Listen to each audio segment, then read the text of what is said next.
Welcome, everyone, to Seaweed Brain Podcast. We are gathered here today in the eyes of Cersei to speak on Percy Jackson Season 2, Episode 5. We have the most expert guest we could think of to come and help us discuss this episode. Stick around, lots to talk about. Welcome, everybody, back once again. My name is Erica, joined as always by my co-host Carter. What's up, Carter? Hi, hello. Good morning. It's Seaweed Brain Morning Edition for those longtime listeners. It is very early where we are. This is slightly pre-coffee as well. So any energy coming at you right now is just my pure excitement to talk about Season 2, Episode 5. We have brought on today Robert Gamer, aka the damn meme page, aka the damn mom page, aka the damn media page. Hello, Robert. Hello. Hi. Oh my god, I have too many variations of this name. This honestly, me making this name in 2019 was so fun because there's so many M words I can change it out for. What's your next iteration? I don't know. What's like an M word that means retirement? Because eventually I'll have to retire. So like what's an M word that means like we're done? The damn AARP page.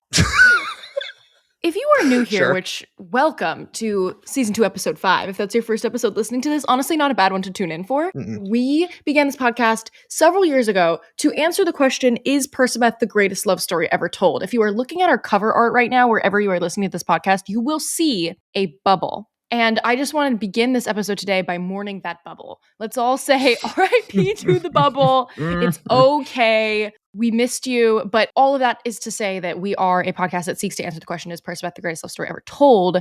So this in particular episode has a lot of juice for us to discuss, has a lot of adaptive changes for us to look into. This is something that we maybe were the most excited for this entire season, probably, as far as like things straight out of the book to witness. So it's not a bad one to tune in for if you're new here. There's gonna be a lot of Percabeth conversation. Before we get started, we have to thank some patrons. So thank you to our new patrons: Austin, Celeste, Evelyn, Maddie, Lori, Ollie, Sarah, Pahanma, Devin, Lethargic God, Sleepy Lolo, Emma, Jennifer, Emma, Toby, GM, Joyce, and Marcus. And thank you as always to our sustaining patrons, Izzy, James, Ellen, and now adding on a sustaining patron. That's right, everyone. My mom signed up for our Patreon. Finally, Jennifer Ito, shout out to you. We're going to thank her every episode. Yay! She made our lovely hats for the premiere. Can you look at her Patreon contribution as like an allowance, like a monthly allowance? That's basically how she's treating it now already. This is our first episode that is like structurally meaningfully different in the way that it's adapted from the chapters in the book. As we head into chapter 12 in the book, we have just witnessed the Ironclad blowing up. Percy is freaking out about Tyson probably being dead. And so we are pretty much in the exact same spot as we enter into these two chapters. But instead of Cece's being girl boss, Witch Island, we are on Toxic Therapy Speak Island. And instead of this all being about makeover, which is external, we are doing makeovers that are internal. Yes. And this felt like a very 2025 take on what it would be like to be in a toxic, scary island, as opposed to like the early 2000s. Although we're still getting this sort of Gwyneth Paltrow influenced culty guru portrayal of Cersei. And it helps us punch up the idea of fatal flaws more, which helps us focus more on the great prophecy. Carter, did you have thoughts on how this differentiates us from the Hunters?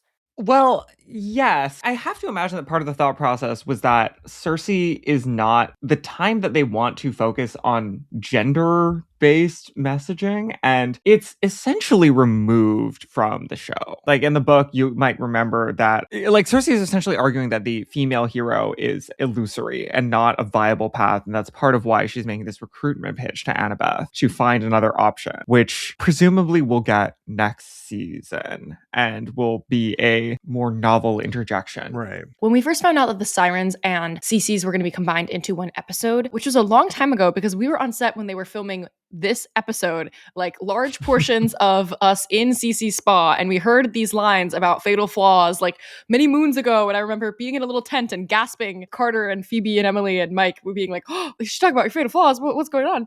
We had discussions back then, and our again having discussions now that these 2 chapters in the book are quite short. And I went through, as I'm sure many of y'all have, the contents of the Sea of Monsters and looked at how the chapters are broken down into episodes, which is how, if you haven't listened to our interviews with the writers of season 2, they were given certain chapters from the book and told, like, here's the outline, here are the chapters we have in the book, please go write. And the first episode, we got through a lot, like all the way through maybe chapter 4 or 5. And then from then, it has pretty much just been 2 chapters an episode, like straight down the line. So this is not technically different as far as how many chapters we have to adapt in this episode. So if you were thinking like, oh, we're getting an entire episode at Cersei's, or we're getting an entire episode that's just the Sirens, then that's like too little content, because those are both individual chapters. Also, these 2 chapters in the book, as far as the downtime that we spend on boats with Percy and Annabeth talking, those are conversations in the book that we've already had in the show at this point. So if you remove those conversations as well from these chapters, that makes them even shorter. In the book, this is where we get like the great prophecy reveal that we already got at the end of 203. And this is also where we get Thalia backstory reveal that we got last episode. So having trimmed that out, now we have just like the main action, and then we just are combining those 2 things and then thematically linking them through the discussion of the fatal flaws, so that it's nice and tight and one big idea for the episode. Now, since we are no longer on Girl Boss Witch Island, we have to find an alternate way of turning Percy into a guinea pig in his #guinea wig, other than good old-fashioned boy hating and Percy wanting to be jacked, which I don't feel like in the TV show, TV Percy is the kind of person who would look in the mirror and be like, I want to be jacked. I mean, maybe all teenage boys are not immune to such things, but I did not feel... They're probably less in the mood now than they were in 2006. CCs, and the C stands for creatine and creatine. Never have too much creatine. Actually, you can, but, don't. Don't listen to Robert. This is not a health advice podcast. 5 grams a day is healthy for most people, unless you have a really bad, liver problem. I almost took for granted the fact that we were getting the guinea pigs, since we've had them for so long in the trailers, and since Carter and I knew, a year ago when we were on set. I'm really happy that we included the guinea pigs no matter what, and we found a way to make the transformation a part of the episode, because that is Cersei's whole thing. And we also flip-flopped Percy being tied up on the boat and Annabeth attempting to use the wax, which is the opposite in the book. And Annabeth doesn't actually get to use the wax once we're heading to the Sirens. But what this does is it effectively continues to punch up the fatal flaws even more, because we get to see Annabeth, more so than thinking that she can hear the Sirens and overcome it, thinking that she can literally walk onto the island and defeat the Sirens, which is significantly greater hubris. And then we get to see Percy tied up on the boat, freaking out that he can't do his one fatal flaw thing, which is sacrifice everything to go and save Annabeth, and then succeeding at it. Carter, I think it was you who pointed out this doubting herself and needing to overcome that doubt with something reckless. I think this is true. They're presented, I think, with even more uncertainty and a challenge that is more geared to Annabeth's weaknesses as compared to the challenge of Scylla and Charybdis. I think it is important to see her taking bigger swings and bigger misses as the way to tie that shorter arc up. And it's very possible that she has been freaking out about her past and about what these realizations about Thalia and what this new version of Luke means for her perception of herself and her perception of reality. And so she needs to accomplish something that is going to get her back on track so that she can continue to sail into the Sea of Monsters. And maybe for her, as the most prideful 13-year-old girl in the world, that is vanquishing monsters that have been besting heroes for thousands of years and getting her mom to tell her that she loves her. Oh, yeah. It doesn't happen. Sirenception. So in the book, we have architecture, nuclear family, Luke on a picnic blanket. And now in the show, we are having these 2 visions, the Sirenception vision being Percy, Grover, and Luke asking Annabeth for help and asking for her wisdom and basically giving her a chance to bring the 3 boys together. 2 boys and 1 satyr together. And then we have the real vision that gets to the core of her fatal flaw, which is Andra Day swooping in a fierce posse with a spear to come and destroy the Sirens and save Annabeth and tell her that she has always been watching. And that she did the impossible. She did the impossible thing. Get approval from her mother. Get approval from her mother. Exactly. Make her mother proud of her. We'll talk more about the visions once we go back through the episode. Percy's vision being Annabeth.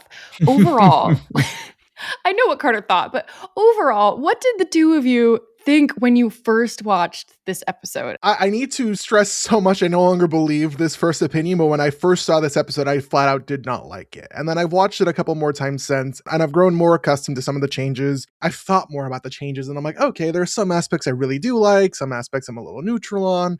There's now only maybe like one or two things where I'm like, I wish this was expanded on a little more, or I wish this was developed a little more, but I can see what they were doing, and for what they did, it's okay. Mhm. Please do let us know when we get to those things that you wish you had more of. I'm so curious to hear what everyone thinks of this episode. Yeah, it's the biggest swing. It is a huge swing. Carter, your initial thoughts? I agree. I think that a lot of the changes really impressed me. I like Sirenception, and I have a lot of respect for the challenge that was presented to take these two very discrete things and turn them into one united thing with a beginning, middle, and an end. There were some like minor things that I wish were kept in, and I think there were some minor changes that I would have liked, but on the whole, I think that this makes sense as what was necessary to make the TV show work. For sure. These chapters in the book have a lot of iconography that is iconic to the book.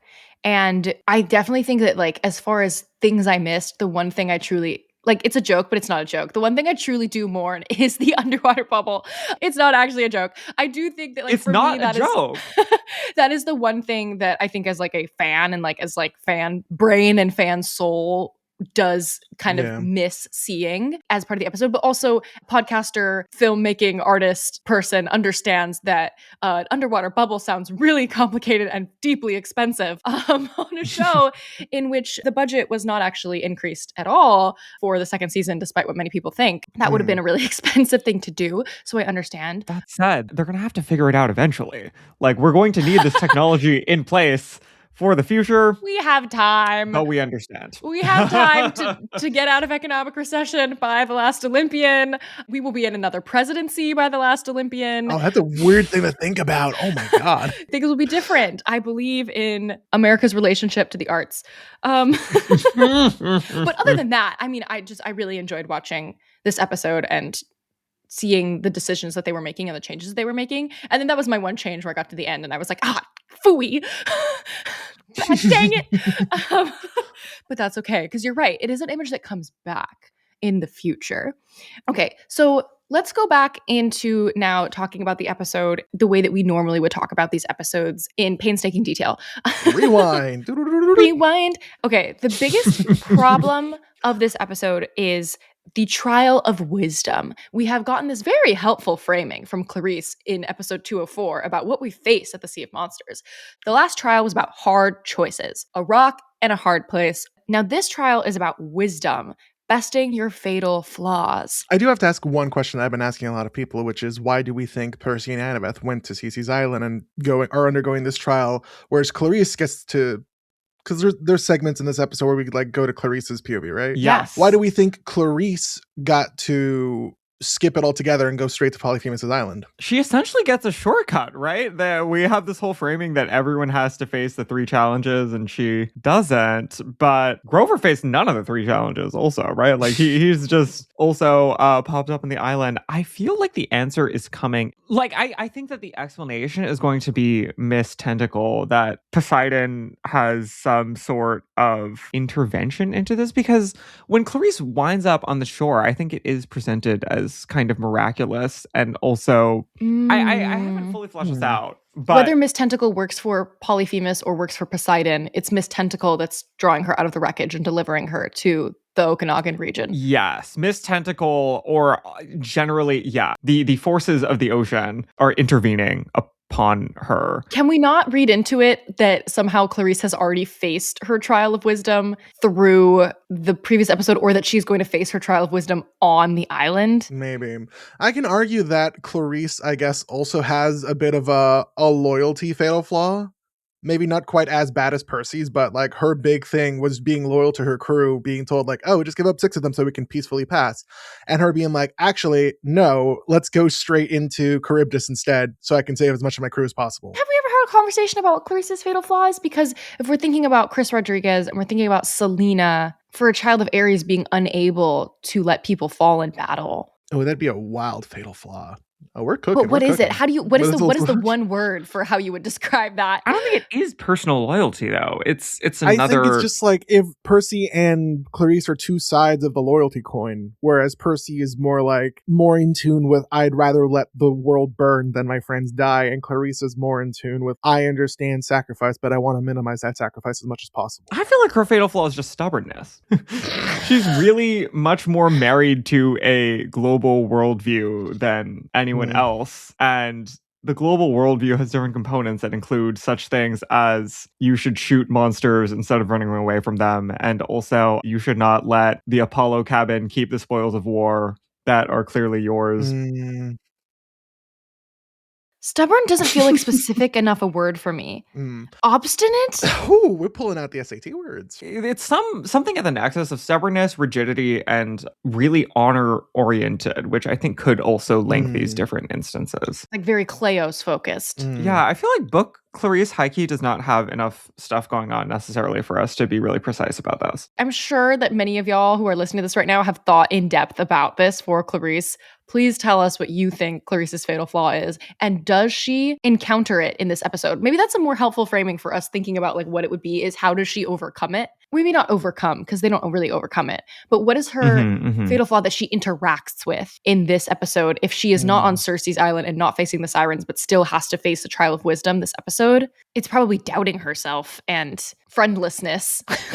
Her fatal flaw is being an independent, badass woman. If anybody has ideas about Clarice's fatal flaw, please let us know. We will continue to think about it through that framing. But let's talk about CC's. Carter, tell us about sepia tone and haze and a history of filmmaking. Yeah, we open on essentially a full yellow screen that I think first evoked for many of us the Orientalism of classic American film. Before anyone is scared about us saying that in this podcast, we are both Japanese. Okay, keep going. Also, Orientalism is a term that is used in literary theory, media analysis, referring to a specific type of othering. The book Orientalism was, I believe, written by Edward Said, noted Palestinian theorist. Yes. I don't think that that's necessarily what they're doing here, but it's also not what they're doing here, right? We are getting an extreme confusion, otheringness, otherworldliness.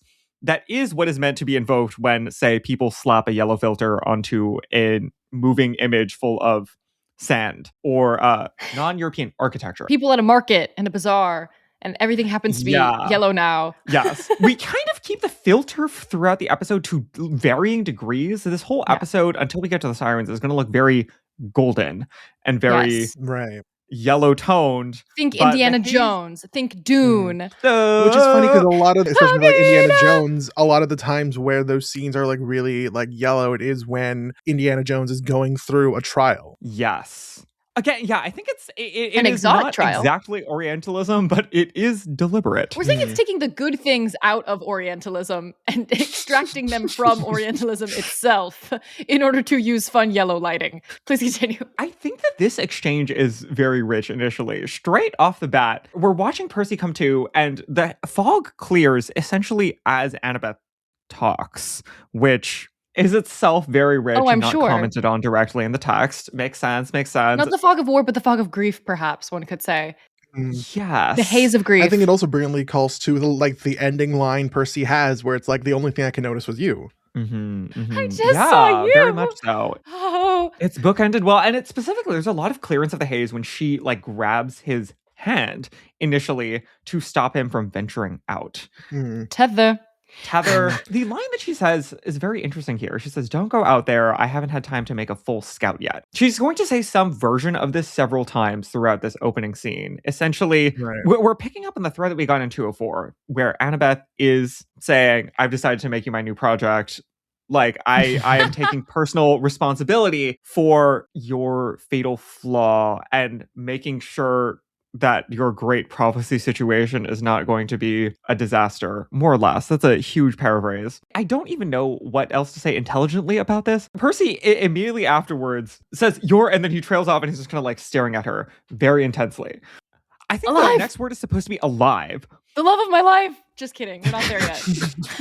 We're not there yet. Very, very, very intense moment, very intense shot. There were multiple times during this episode where I was reminded for some reason of Infinity War Endgame with a lot of lines. Particularly the first one is here when Percy's like, we lost everything. Really reminiscent of I agree. Chris Pratt line in Infinity War being like, did we just lose? Did you call him Chris Pratt? Crisp Rat.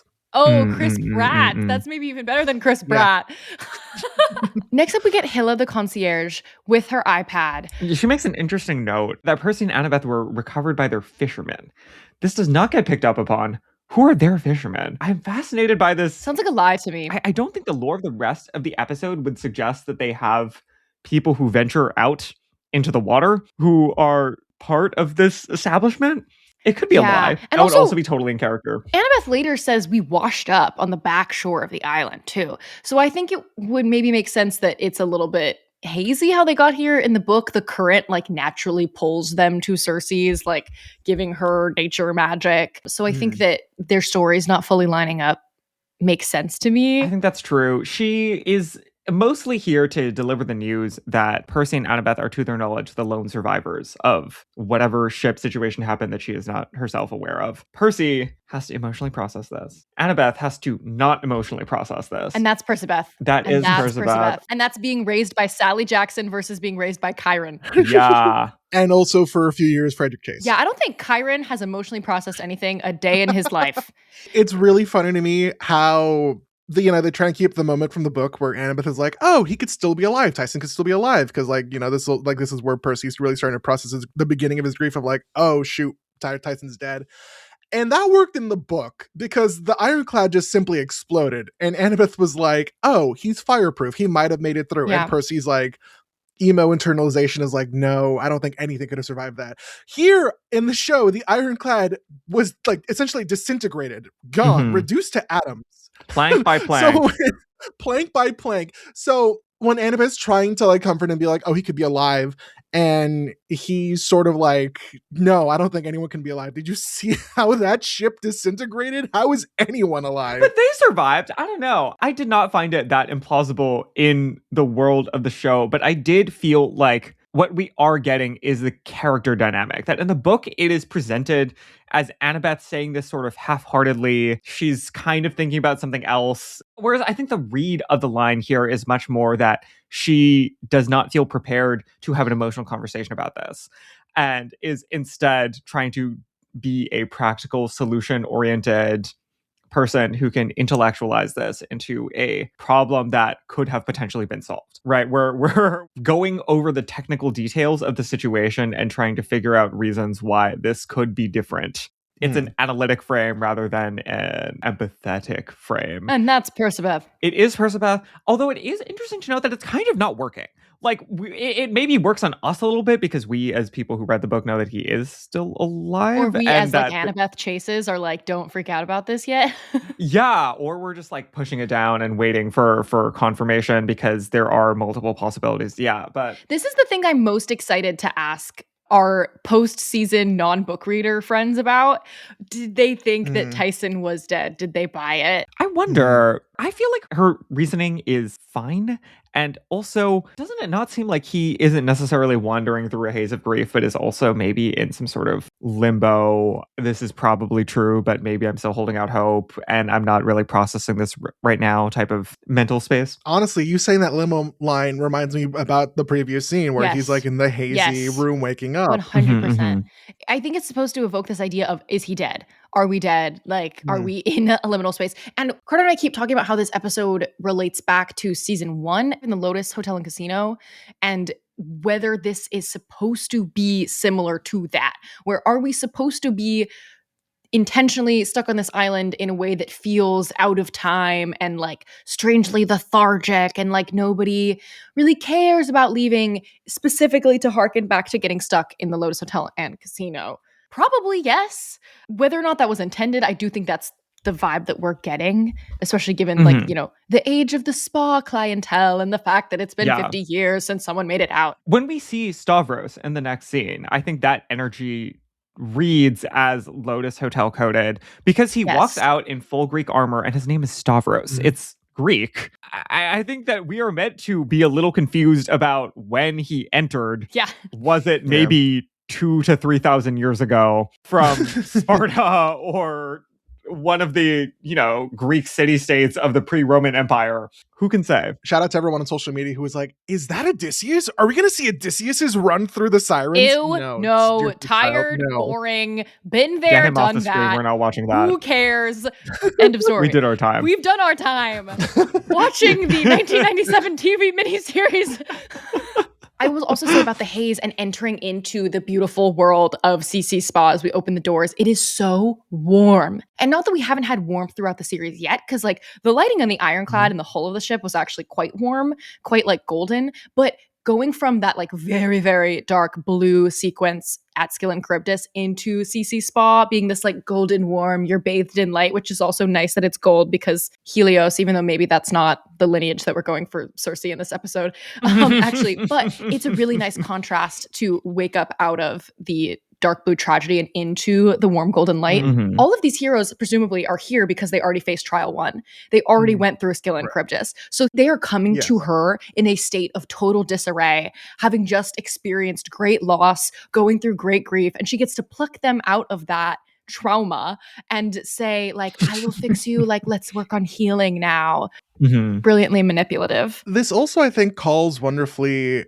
as maybe not an intentional, who knows, but a reference or an homage to The Wizard of Oz, the whole Twister scenario of episode 4 into how you had said earlier, how he goes from the hazy room that he wakes up in into this like bright and warm area of Cersei's Island. That's like this first real magical setting we get on the Sea of Monsters. It's very Wizard of Oz. I love that from a color perspective too, that the Skill and Charybdis is essentially black and white because of like how dark and scary and brooding that scene is. And then we get into Technicolor in Cersei's spa. I love that through the cyclone. Also important to note that the guests, including Stavros, are not just girls. Again, we are not doing girl boss sorcery. Let's save it for season 3. There are clientele of all genders and ages and here. we immediately get a different framing, which is that every guest is on a quest. That is totally their logo, right? CC Spawn Resort, like on a t-shirt, every guest is on a quest. Yeah. And then on the back it says, "Old Chrysopolis," with an exclamation point. Yes, this was also funny to me. I definitely like choked a little bit. I was like, hearing that they were all demigods because we simply don't know that many demigods. Like in the Riordanverse, like there are not a lot, and it seemed like there were so many here. And it was interesting to know that this is just another place where they can get stuck. Like there are demigods stuck in the Lowe's Hotel and Casino. They're stuck at CC's. And this is one of those like dangerous fates that can await you if you don't join the Kronos army, your only viable job option after graduating Camp Half-Blood. It's true. It's kind of giving unpaid intern with promise of a job. 100%, because it does seem like the longer you're at CC Spa, the more you start to work more for managerial you have to be. Yeah. You start like you're facilitating working your way the up the makeovers. ranks. Exactly. Holding an iPad, doing a check-in. Somebody has to be making the cucumber water. Well, okay. I think we've established the world. We see Stavros, we see the jet ski roughly around the time Cece herself enters, descends her golden spiral staircase with her. Do you feel like this gives goop? This is supposed to be nature girl. We did spend several weeks this summer reading Madeline Miller's Circe, amongst other adaptations of the Odyssey, to sort of prepare ourselves culturally, contextually, to watch this book that is in some ways an adaptation of the Odyssey. And I feel like after watching this episode a bunch of times and thinking about it, if I was directing this episode, I would have probably asked for a little bit more broadness in general out of Circe.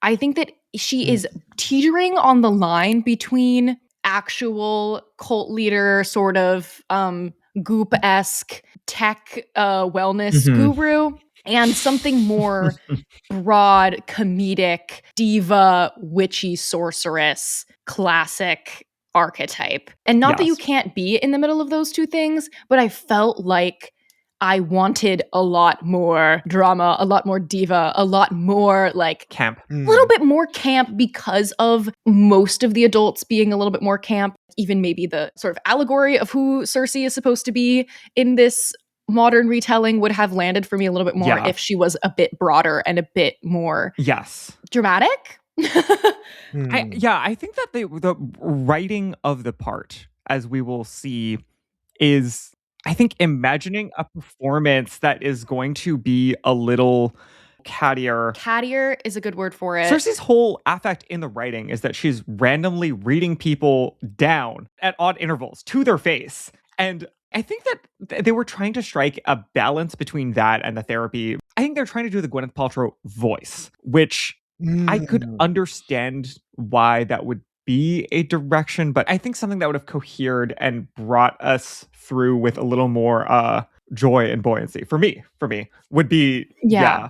I think Carter and I are kind of on the same page about this. Yeah. And you don't have to be like boy hating in order to be catty, right? Like she's a bit of a catty diva in the book because she's like, all boys are evil. Like Annabeth, come join me. We can do girl magic together. But you can be, I mean, my therapists have been very blunt in the past, very, very not afraid to read me for filth. Yeah. I do think now is also the time that we get to say, did anybody see Cersei's earrings? And later on, Annabeth's earrings? They were wonderful.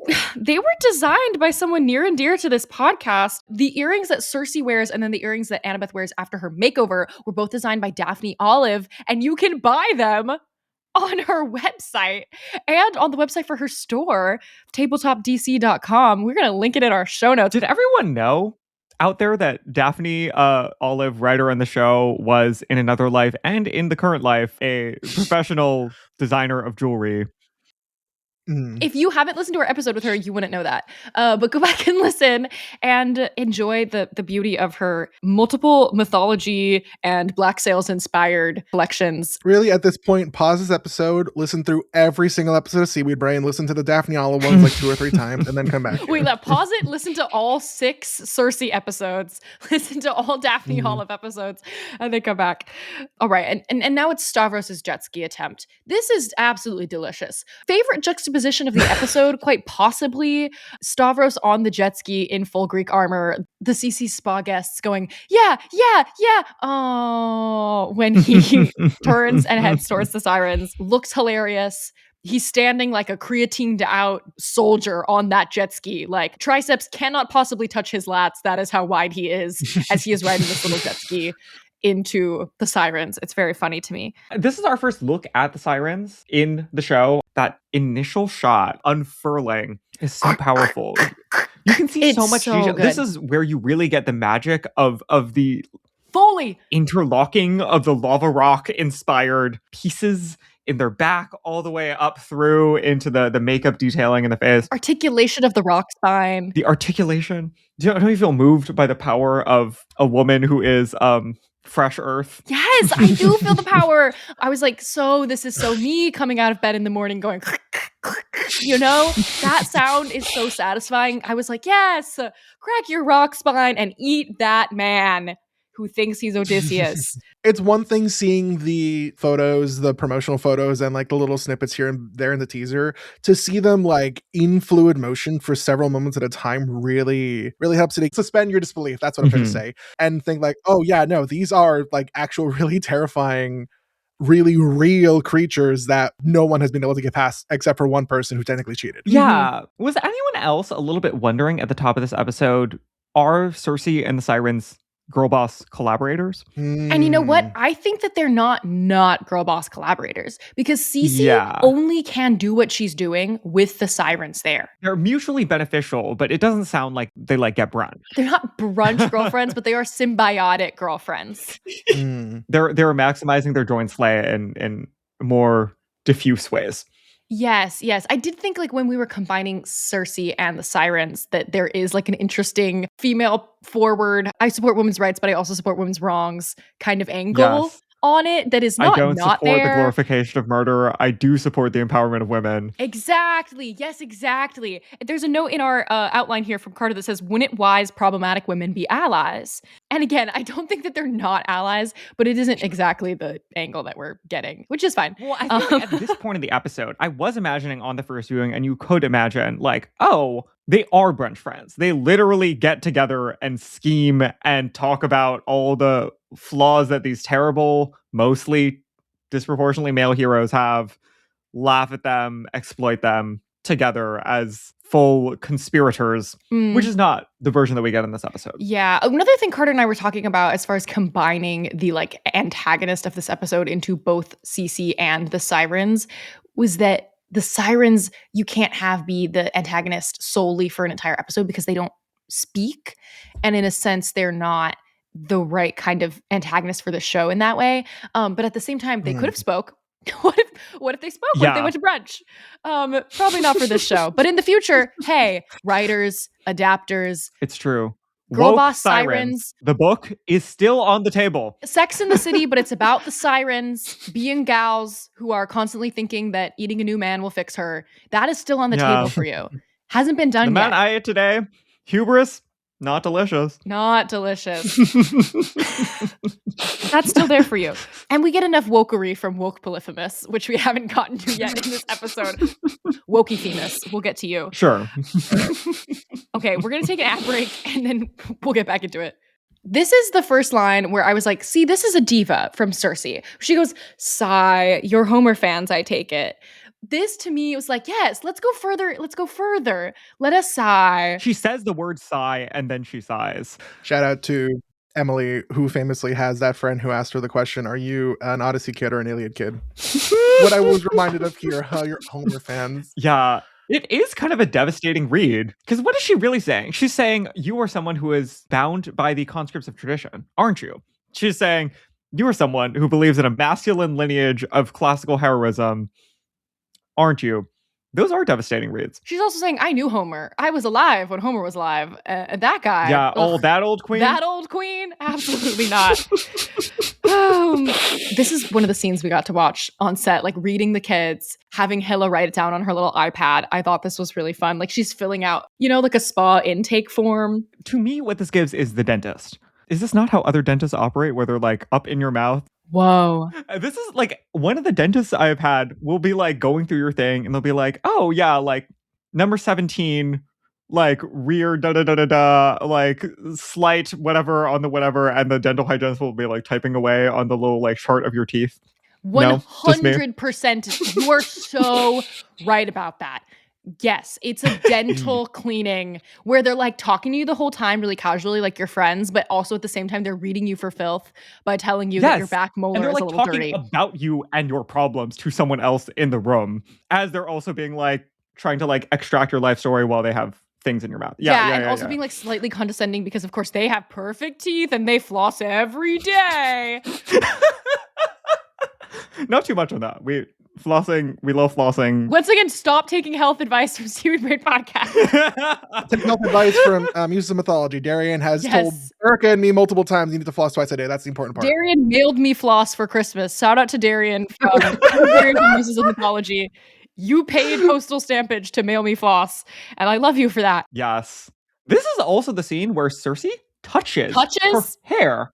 Didn't like that. I think this is something that with a slightly different portrayal of the character at the like macro, like what is the gag of this character, that high level choice would have maybe popped differently. In this situation, I genuinely was mostly like confused. So like, what? That's so disrespectful. There are fascinating racial politics here that it doesn't seem like are being invoked precisely necessarily outside of this one moment. Yes, that's the other thing, is it didn't feel like we got that lens into the type of scary pseudo woke woman that this is across the rest of the episode, but it was fascinating. And I do think that it would make sense for Cersei to constantly micro/macro aggress people as she is reading them. Yeah, but we didn't get more. It was just this one moment. In this scene, I think that my pitch is that I think that the affect of Cersei should have not been Gwyneth Paltrow. It should have been Madeline Ashton from Death Becomes Her, the Meryl Streep character. Right. Yes, who would total totally camp say something diva. Like, sigh, you're Homer fans, aren't you? Yes. Cece gets to say, just be warned, there are no shortcuts, directly before we cut to Clarice on her shortcut, which I think is perfect. Because it's just remember, like, even though technically she shortcutted all the way to Polyphemus, this is not a shortcut for her. She's not going to succeed until her friends show up. We all need to link back up before we're actually going to get the fleece. Just in case you were thinking to yourself, dang, she got a shortcut. There are no shortcuts. It's a different angle of an Annabeth read also that I think we haven't necessarily gotten through the rest of the books and has been played up in this season. Like, you might remember in the last episode when she just kills all of the high-skilled undead sailors instead of honoring the one-on-one combat implicit arrangement situation set of norms that have perpetuated themselves throughout history. That Annabeth is becoming increasingly Odysseus core shortcut oriented. I'm going to be clever to get through this.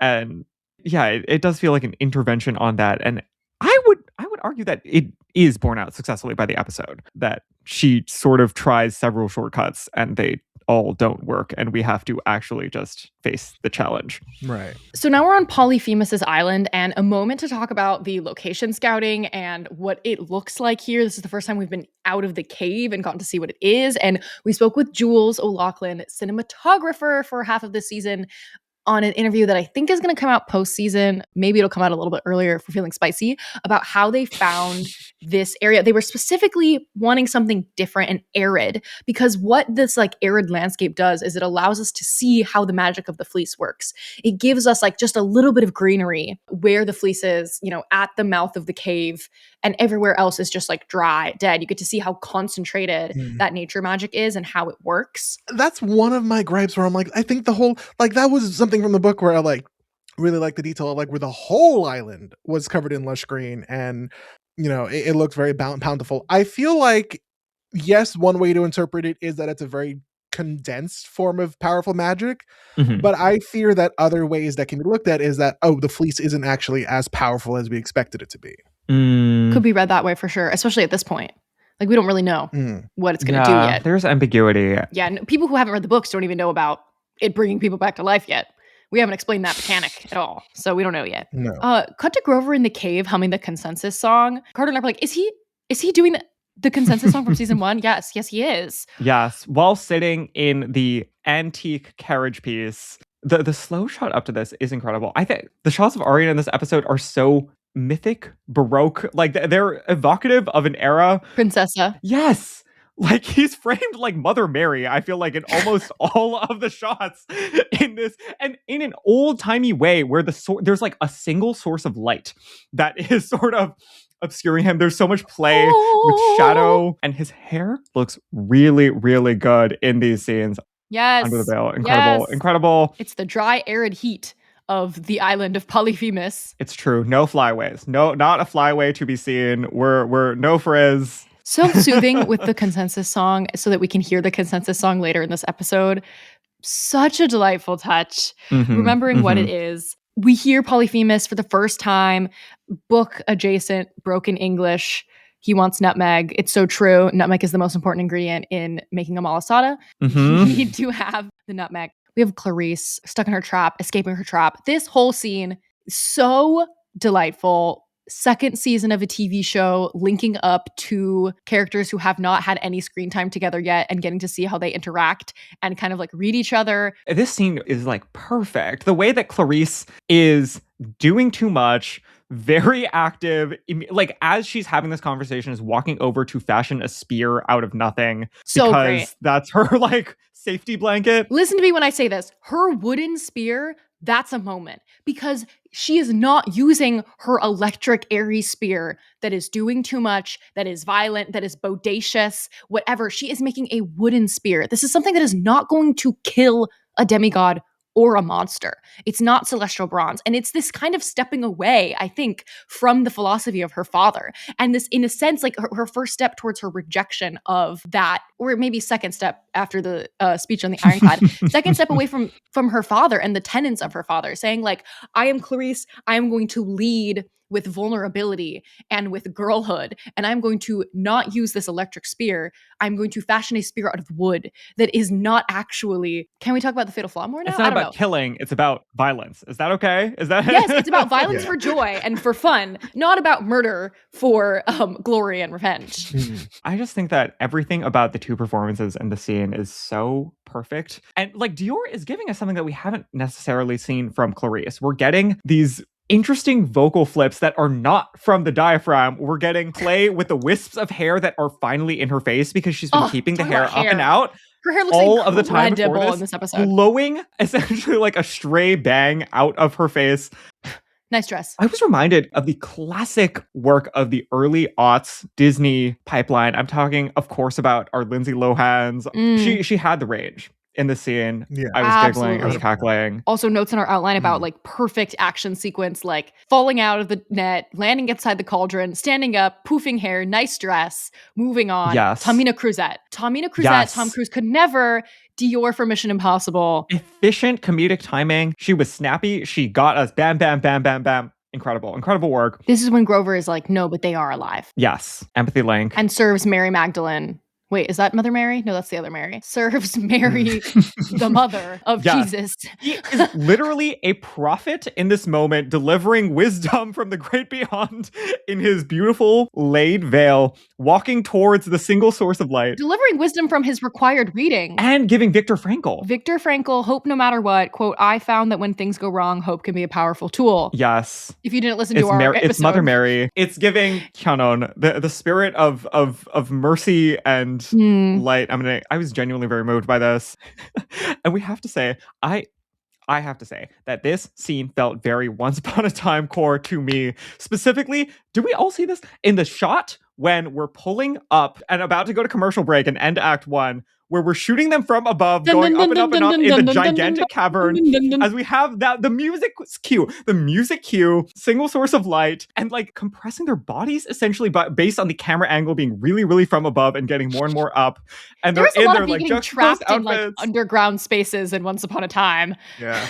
Yes. Have we not literally? It's giving like Emma next to Mary Margaret based on the juxtaposition of the outfits. We have leather jacket versus frilly dress. Man, it's a detail that only people who were once really adept at Once Upon a Time could point out. Yeah, yes. You need to open your, for no previous reason. ABC primetime on Sundays eye. The three people here have never done a podcast about Once Upon a Time. Never. All right, commercial break. Woo! Now we are walking out in makeover. This is fun because if you'll recall, Percy doesn't really get his makeover because he gets turned into a guinea pig. Instead, we're getting both of them getting makeovers since we're saving feminism for the hunters. And then a moment to speak about pink eyeshadow, a moment to shout out extremely tight curls and a side part for Walker Scobell. We spoke with Naomi Backstad, head of the makeup department, about all of the delicious things that all of the bronzer and the highlight and everything that they put on Walker for the scene. You can hear about that in our post-season interview with Naomi. All right, and we go to talk to Cece now that we're done up and we can have one scene of us both in our fits. And in this scene, we have Annabeth discovering who Cersei is, and Cersei saying, I'm not trying to hide. The pigs thing was the old me. I've worked through my anger. I've come so far. I have to say that as someone who never quite agreed with the outcry from season 1 of like, oh, they do a lot of telling, not showing. I do like how they are sort of switching up on that instead of having Annabeth like say outright, oh, I think you're Cersei. She's like, I think I'm figuring out who you are. And then Cersei takes charge of the situation. She's like, oh, I'm Cersei. I'm not ashamed of that. What made you think I was?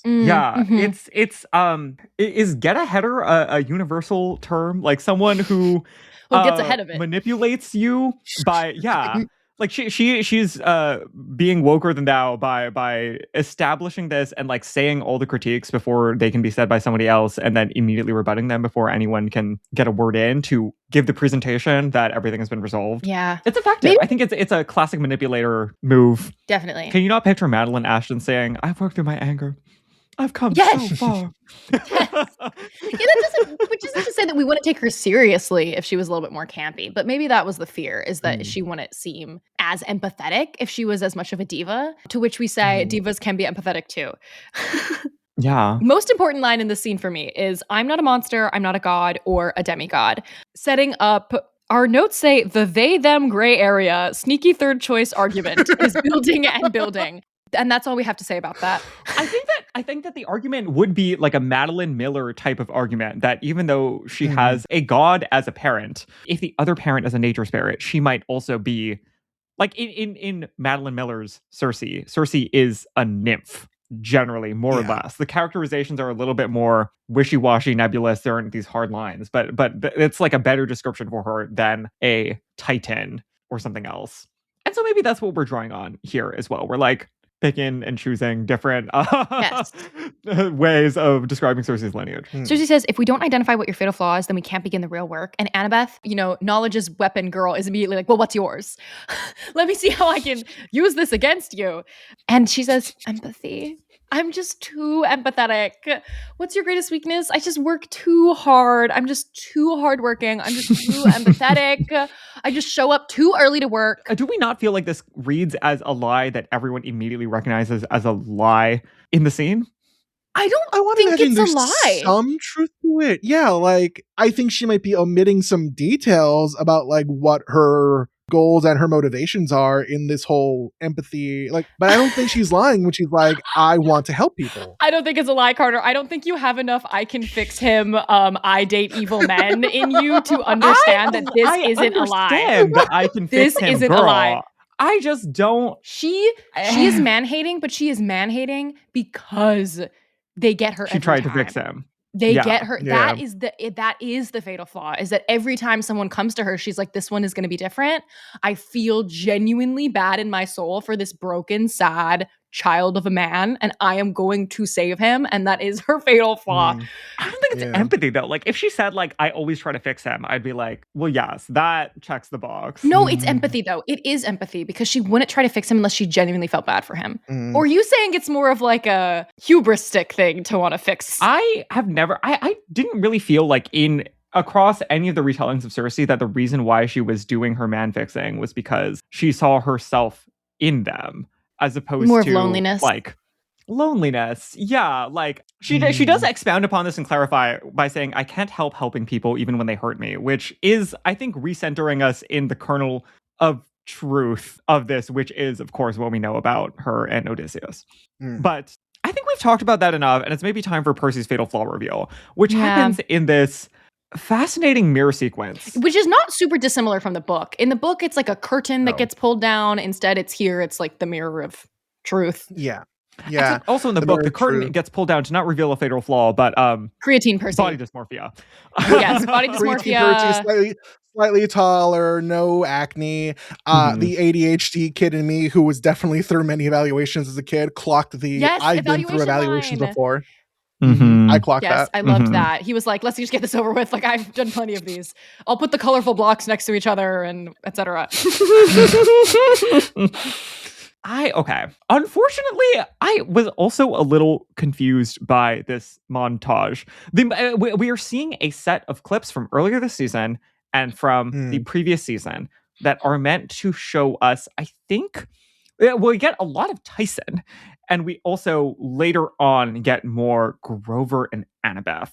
And I think the clips are meant to all show us moments where Percy is too self-sacrificing. That's at least what we get from the Grover and Annabeth part. And from the Tyson part, we get his failure to save his younger brother from dying. It's the guilt at failing. Yeah. I think that the way that this is supposed to hang together is in the, like, this is an example of where you failed, and this is an example of where you really committed to the bit.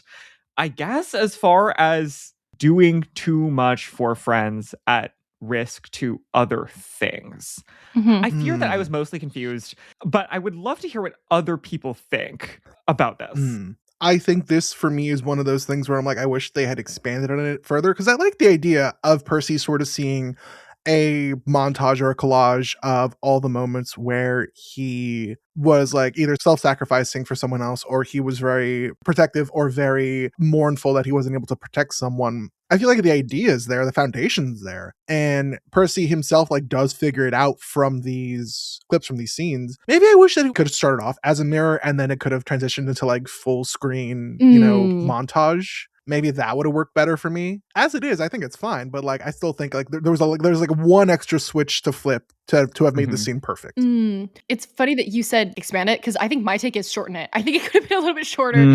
Well, okay, because in the scene immediately following this, like Cersei afterwards walks away, she delivers the final read, which is mostly, I think, a slightly expanded version of what Athena in the book says to Percy at the end of Titan's Curse. The specific lines are mostly taken from that, like to save a friend you would destroy the world, very dangerous flaw for the tier of the great prophecy, etc. But then when he's out in the hallway talking through this with Annabeth, I think that is the scene where 100% we get brought on board, and that's the scene that gets more of Athena's reasoning that locks us in. Like at the end of Titan's Curse, what Athena essentially says is like, have you been paying attention for the past 3 books? The structure of every book is someone you care about gets kidnapped, and you go on this whole quest to try to save them, and you almost do something really bad because there are conflicting at times goals between saving your loved one versus doing what is socially optimal. And I think that's more of what we lean into in this like hallway confrontation scene, and like laying it out in the context of Annabeth. Like him saying, like, hypothetical, if I'm choosing between Grover and the Fleece, I'm choosing Grover. If I'm choosing between you and the Fleece, I'm choosing you, etc.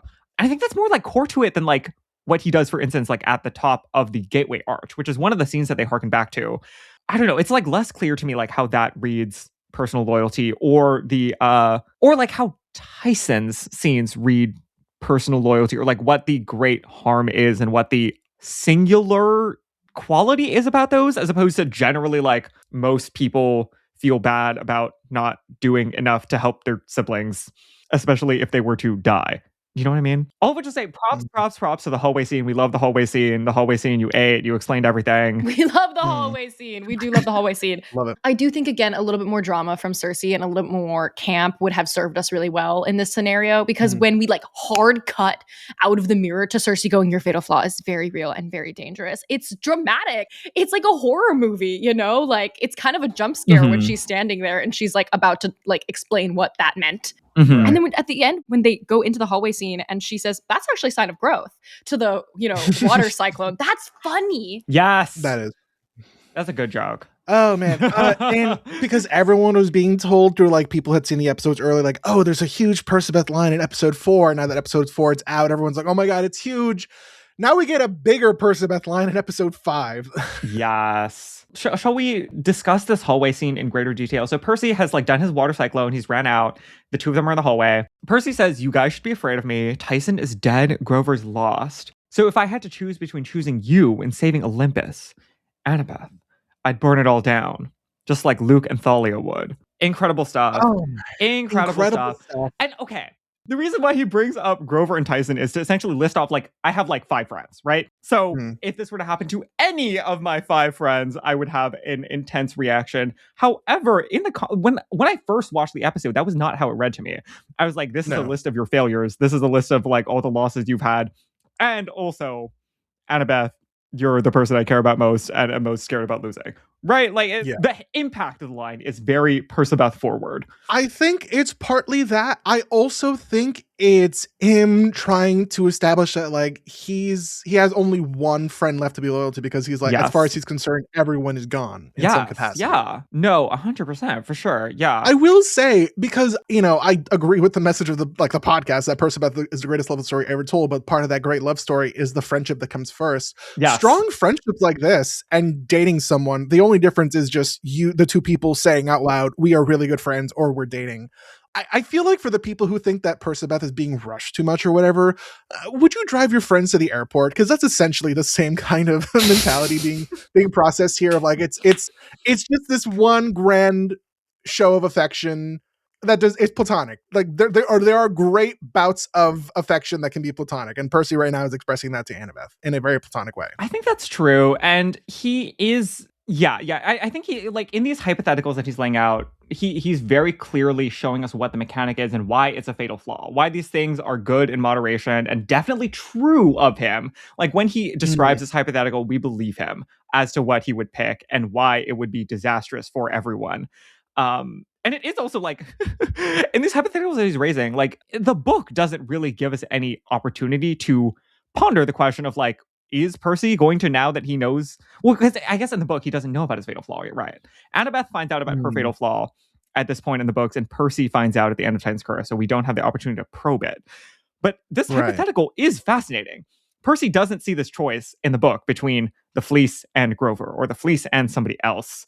But now that he's laid it out, we're all a little bit wondering, like, okay, I guess we do know what he would do. Why even say that, though? Is that an illustration? Fascinating stuff. Fascinating stuff. Yeah, we're setting up choices potentially. Like, when is he actually going to have to make this choice? I also love the writing of Annabeth in this scene because she cannot really contradict anything he's saying because it is so true, and it is patently stuff that she would not do. He's describing things that no one can contest, that are true of him, that aren't true of her. And her response is essentially to deflect, to defer, to say, like, we're not going to worry about this right now, in favor of living in the moment and maintaining our good standing as quest partners and very good friends. But like in a way that sounds like desperate and scared. I think this whole thing is all very platonic. There is no percabeth yet in the sense of what their relationship means specifically until or saving Grover and saving you. That line to me is a historic watershed moment in the relationship of Percy and Annabeth, because up until now it has just been, oh, the two of us are really close because Grover's not here. If Grover was here, we would all three of us be equally very close. And this is the first time that we are questioning, what is me as Percy, my relationship to Grover versus my relationship to you? Those are distinctly different things. And the way that that line is, or saving Grover, or saving you. Yeah, it's a big one. That means something. This is a watershed moment. We are genuinely saying that this is not an identical, we're not saying that there's any romance, but there is a difference between the relationship between Percy and Grover and Percy and Annabeth. And this is the first time that that's really been acknowledged. Right. Do we think that if Annabeth got kidnapped in this book instead of Grover getting kidnapped in this book, if we had swapped the order, would it be Grover and Percy as Endgame?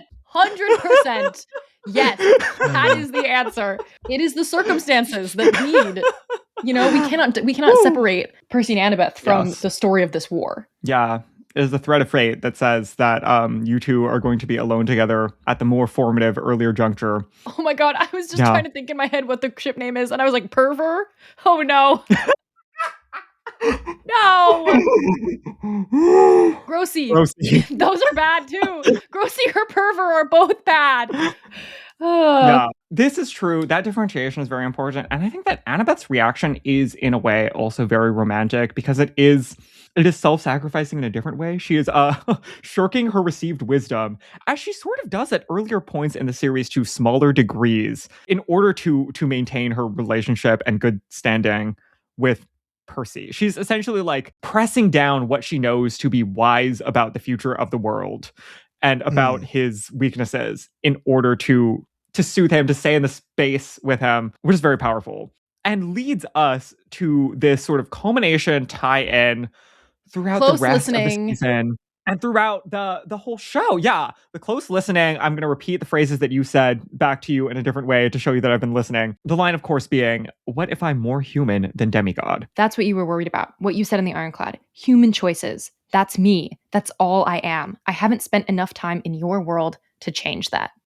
This, I almost had to giggle to myself watching the scene because this is how the show really perceives Percy and Annabeth, which is totally, totally true. That it's a story between two kids from different worlds who show each other what their worlds mean and open doors. This is, you know, a metaphor that Daphne gave us, when you can open a door for somebody who didn't even know that door was present. And it's so beautiful, and it's just so specific and such an interesting way of thinking about Percy and Annabeth, and so totally never how I read it as a kid. You know, like that's never crossed my mind when I was younger that it's like E.T. or that it's like Terminator 2, if you will, that Percy and Annabeth are of these two worlds. I always perceived it as fatal flaws, loyalty, abandonment. Like that was, to me, the iconic dichotomy of their relationship, not human demigod, but loyalty and abandonment, and you know, logic and empathy and sacrifice and not sacrifice, which is interesting because right now in this exact episode is the first time that we are naming and labeling that and can now sort of like use that also technically in the show as a frame for them. And I wonder now, like moving forward, like not that these are at odds in any way. These are both framings of Percy and Annabeth. It's just, I think it's so fun whenever this comes up in the show as gets named so specifically. And I'm like, that is how you guys think of them. Like when we asked John, like, why, like, is Percabeth the greatest love story ever told? You know, like the answer is they are of these two worlds, as opposed to, for us, I feel like the answer was always Percy is loyal and Annabeth has abandonment issues. You know, I'm just excited to see as we go towards season 5, like how much we emphasize those two different dichotomies, you know, human demigod versus empathy and logic, you know? The Right. two worlds versus the fatal flaws framing, because they're both really important to the overall scope of the show. They're super, super important. The fatal flaws framing is really, really important to the mortal tether story and how we get through the last Olympian. But also the human demigod framing, I think, is really important to the political story of Percy Jackson and what happens after the war and how we ask the gods to foresee this entire full spherical angle. So I think both of them moving forward may like become equally important because they are equally important to the overall story. It just makes me giggle. I'm like, yes, that is what you guys think. I know that is why you gag for Percabeth, and it is so fun to hear them bring it up so specifically in the show. And just like, let's just freaking say it. Let's just literally say it. That's all I am. I'm Percy and I represent human empathy. And you are Annabeth and you represent the cold, hard logic of the gods. And perhaps in reality, neither of us are actually 100% of that thing, even though that we think we are. We are going to get to a point throughout the next several seasons where Annabeth is Percy's mortal tether. Like, we are going to flip-flop completely that dichotomy and say, actually, Percy, you might be going too far. Annabeth is going to be the one that keeps you grounded in the human world. And how we get to that point where they totally swap places is going to be so delicious and satisfying, since we're setting it up right now. And it's like what Shay said when we talked about episode 204. It's a balance. If Percy is, this is a direct Shay quote, if Percy is do right and Annabeth is do it right, we need to find the middle of those things. And I think we're going to find out that we actually are in the middle of those things. And we aren't as far apart as we think we are. That's wonderful. And we are going to get more of that at the end of this episode. I think a really concise, crisp exploration of that dynamic. I think really setting up human demigod sets us up well to say human demigod god. This is this. It's not a two-sided thing. It's actually a three-sided thing. What is the cold hard logic of Annabeth following the rules versus the human empathy of Percy versus what are the gods? Are they one thing or are the other? They are probably both, and we're actually all both, but we aren't there yet. Right. Anyway, this was never my quest, and I'm a danger to it. So funny he's going to forget about that in 6 months. He is going to completely forget about that in the Titan's Curse, and he's going to say, what if this is my quest? I have to go save Annabeth! It's true, we have that to look forward to. In the meantime, we get this very short, fun interstitial of Grover and Clarice trying to escape, in which Grover reveals himself. Oh, Polly. Oh, Polly. It was horrible. Wow. Amazing. Character work, tense. Improv. It was very funny, but also like tender and felt enough Grover in this pastiche. Perfect. And we get also this reveal about Cersei's multi-level marketing, essentially. Yes, the scam of it all. Yeah, we established earlier in the episode this mechanic that there are some demigods, a small number of them, who have made it out past the sirens. Essentially, like, somebody makes it past the sirens every time everyone in the spa is losing hope and about to give up their quest and leave forever. Shout out to Maylen. Maylen is one of the named people who gets past. We screamed. Representation matters. We stand with Maylen. Even though Percy concludes from this essentially that it is all a scam and that Cersei is having them cheat. In quotes, and he goes to confront her about this. I want to know whose kids these statues are. I'm absolutely positive that these statues are all children of people who work on the show. I don't know who. Did they name the statue Chrysopolis after they cast Levi? We'll have to ask someone. And then we have this delightful Percy confronting Cersei part 1, and then we'll get Annabeth confronting Cersei part 2. But for Percy confronting Cersei, he leads with his whole shtick, which is empathy. He therapized Tyson, Annabeth, and Clarice in the previous episode, and now he's going to therapize Cersei. He's going to sit down and he's going to out-manipulate the manipulator. Except for not really, because he fails. Doesn't know how to use his water powers yet. Doesn't know how to do Dark Percy yet.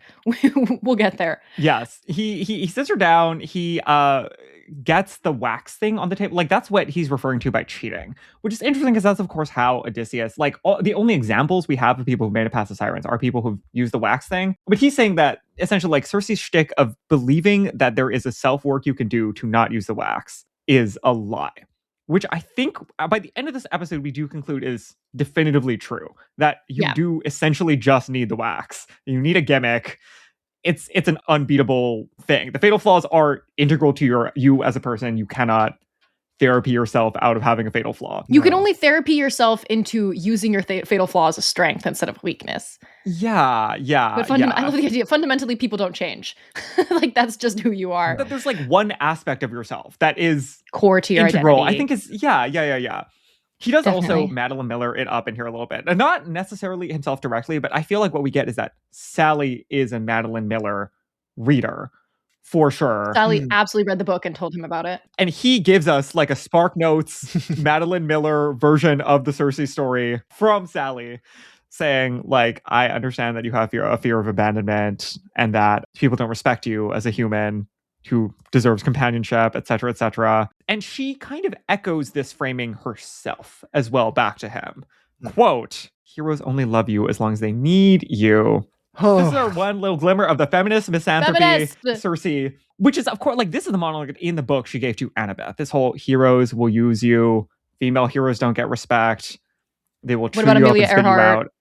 Yes. But like from a gendered perspective, and this is gendered adjacent. I think the idea of like people treating you as an object that is disposable has clearly gendered overtones, connotations, resonances, and she doesn't name them, and Percy doesn't name them, and I think that's an exercise left to the reader. There's a bullet point under this quote in our outline that says, I wonder why she isn't saying this to Annabeth, which I assume you wrote, Carter. And yes, that's the gender resonance. I think the answer is that so Percy can remember Cersei saying this to him when he meets Zoe Nightshade and starts to learn about her story. Yes. I think we're going to get Percy, being like, oh, heroes only love you as long as they need you. You hate Hercules. And I remember that Cersei tried to tell me this. And maybe I wasn't ready to hear it at that time. The first kernel of our gender-based classic hero hating journey. Yeah. Right. Which I have to assume we're really going to punch up next season. Next season is our season, haters. We are going to get there eventumay. Yeah. If we're cutting all the man hatred out of Cersei, we're gonna have triple man hatred next season. Man hatred for next season. May your man hatred double and overflow. May your cup runneth over. Titan's curse. Compounding interest on the man hatred. Yes, please. Oh man, were you gonna say something, Robert? No, I mean I wanted to talk about the guinea pig part. Walker's wig. Hashtag guinea wig. They made Walker's wig and they shrunk it down and they put it on the guinea pig. Oh my god, it's impeccable. It's amazing. It's very Disney villainy. It's very, because I just saw Wicked Part 2 not too long ago. It's very like Bach being transformed into the Tin Man kind Except of. Except for Loki better. Like, what is it? CC's. We're doing CC. Flip it around and add a line to the middle. Wait, I think it's CC. Rotate it 90 degrees. 1W. She's a witch.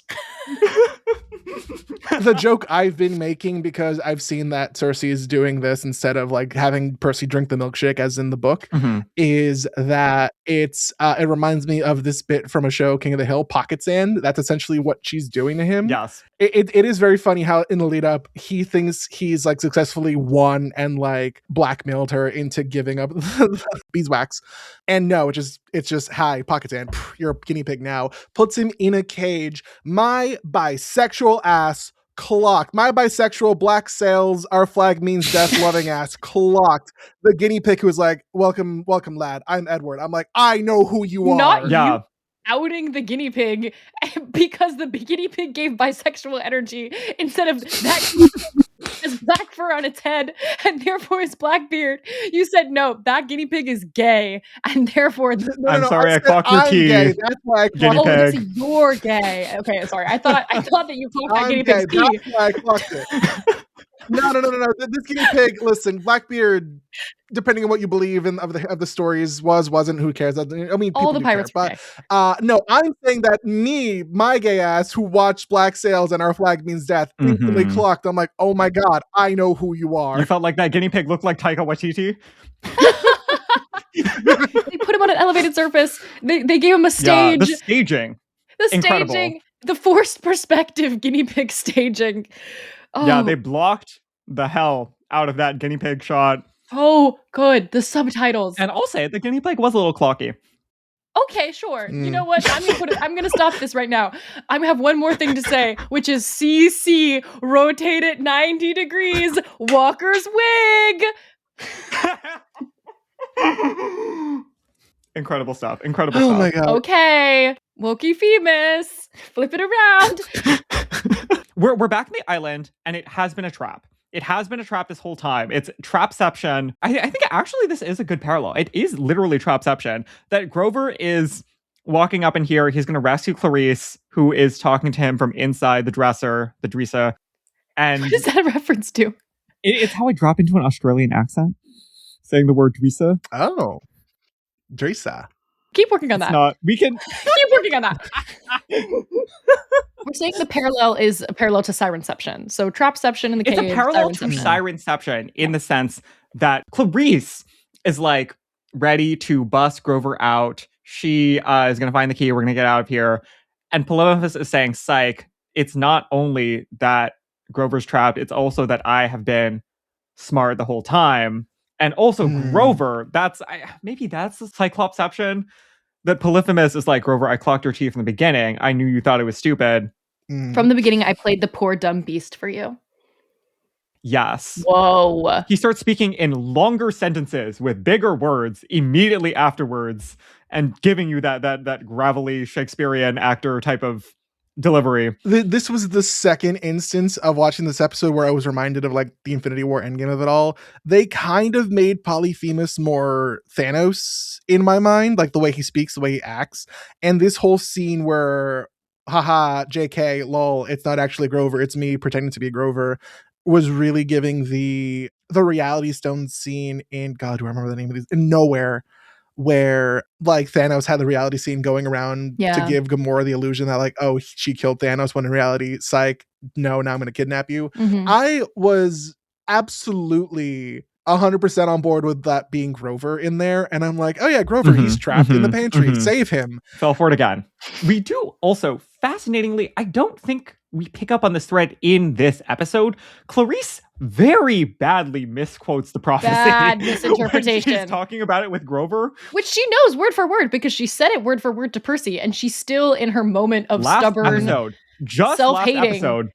Is misinterpreting this thing completely. It's so funny that she not only misremembered the misremembering of the coordinates to the Sea of Monsters, she also is like badly phrasing her own prophecy that she just said last episode. Yes. She's like restating it as though she is stating it verbatim, but missing the key ambiguities that end up coming to pass. Fascinating. I think it's perfect, though, that she completely is despairing in this moment and has given up all hope, because that gives Grover the opportunity to say, no, you must maintain hope. Yeah. It's kind of reminding me a little bit of Blood of Olympus when they get to like the final area where the giants are.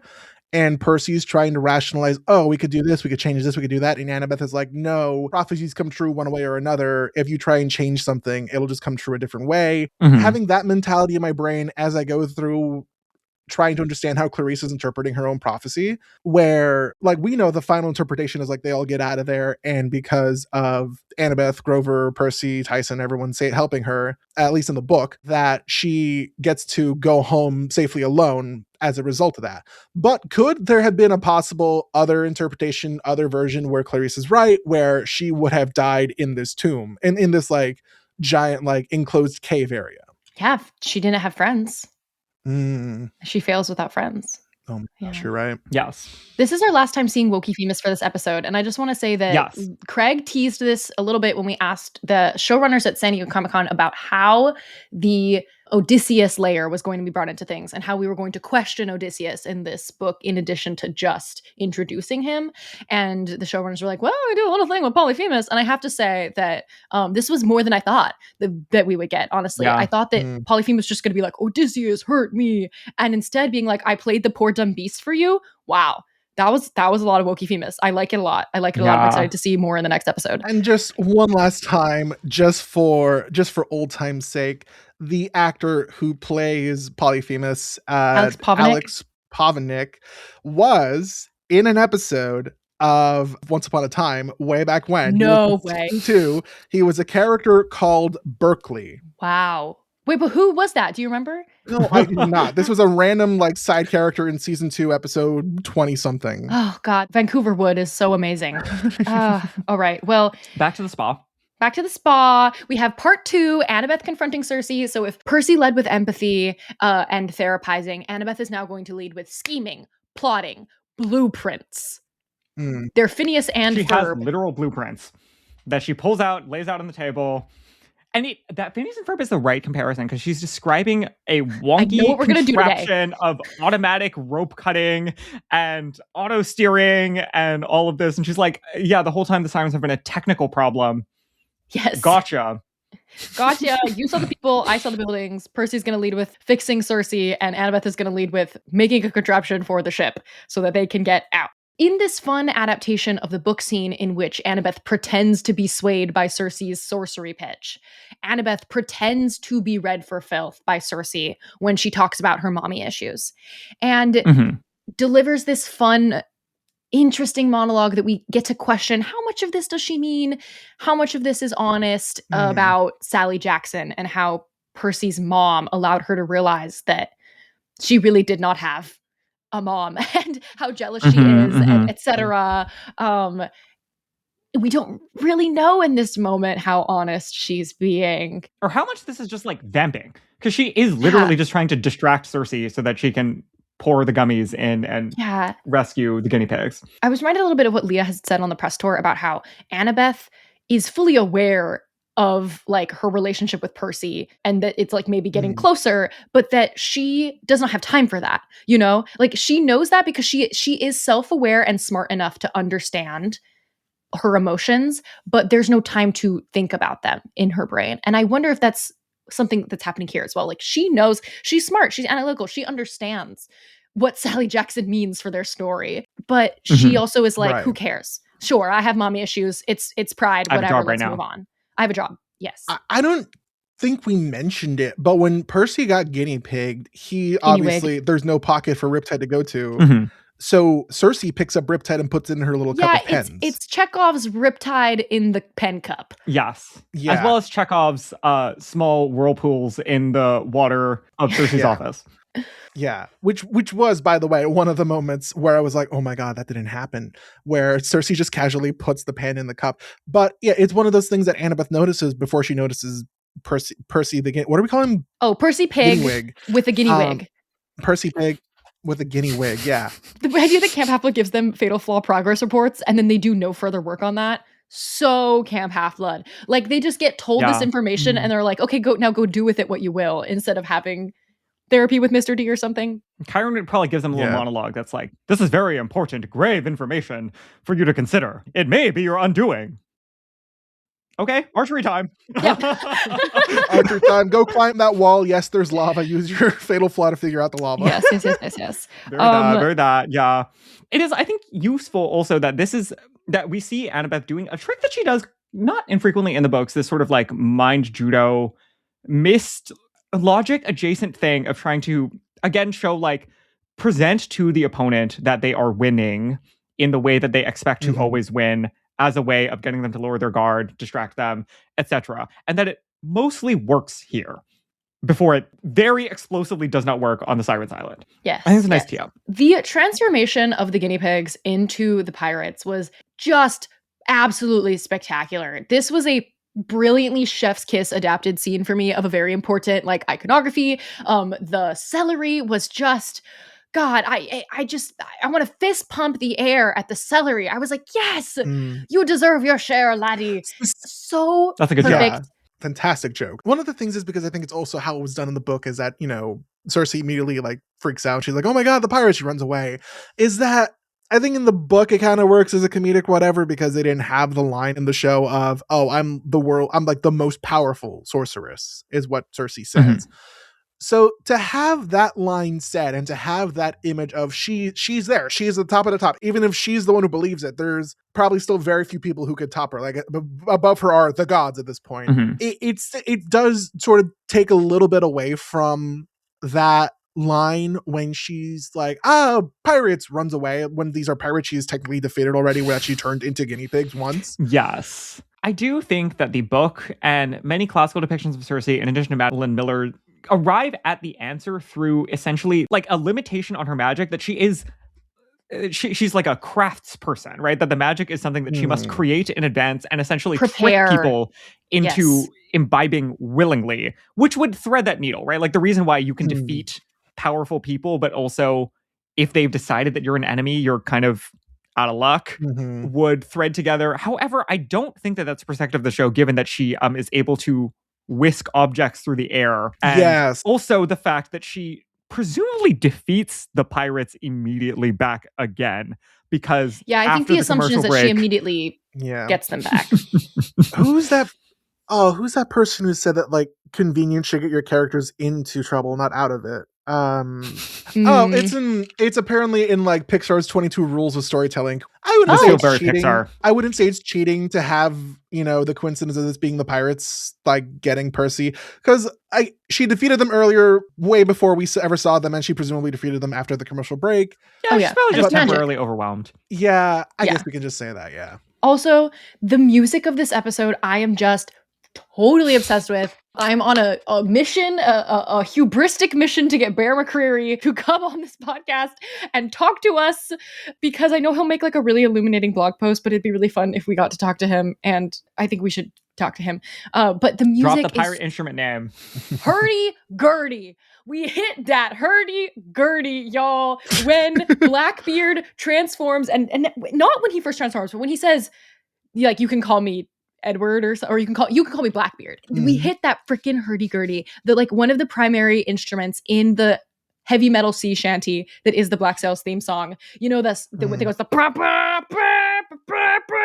that delivers the melody in the Black Sails theme song is this mechanical hand crank string instrument, and it gets hit for just like a very brief moment to the forefront of the instrumentation when he announces who he is, and then it pulls back again into this like nautical string forward. We're sailing into the siren sequence. It's just so delicious, and then we get to the siren song, which I made a note that I wanted to talk about at this point in the outline, and then reading back through, Carter, I saw that you also made a note about it earlier, so we can talk about how this siren song is being composed, and it'll be illuminated for us when Bear McCreary eventually makes his like extremely detailed blog post about how he came up with the themes for all the different monsters this season. I think it's Lydian Sus 3, right? Like, I don't know. That wasn't good. I couldn't figure it out. I was like, is it just regular? That's the, like, weird part about it. Regular majors go with but this one is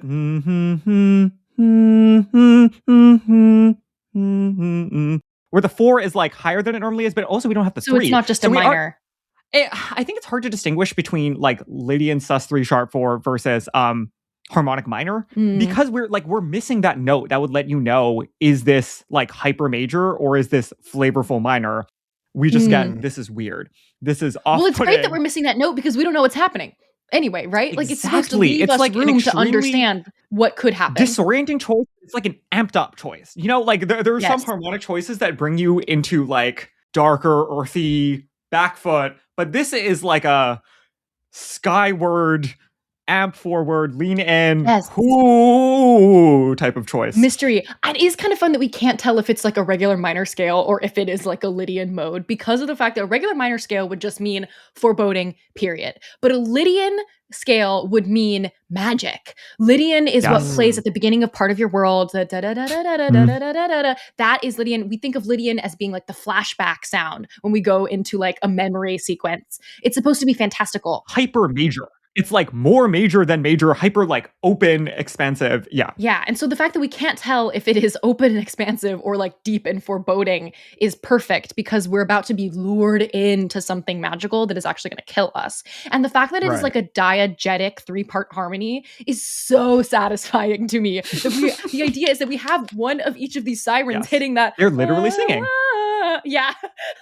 Versus doing the low, like, oh, which is going to turn into, oh, golly, the road's getting bumpy, which is so delicious. Like, you can illustrate the siren vision through more than, like, say, CGI or what, because you're using all of these different elements, like that we used the music to say, this is how they use their song. They're singing this magical song but you are hearing Grover singing the consensus song. Oh, that it gives me goosebumps to think about. This was a slam dunk score episode for me. Yes. Gorgeous, gorgeous, gorgeous.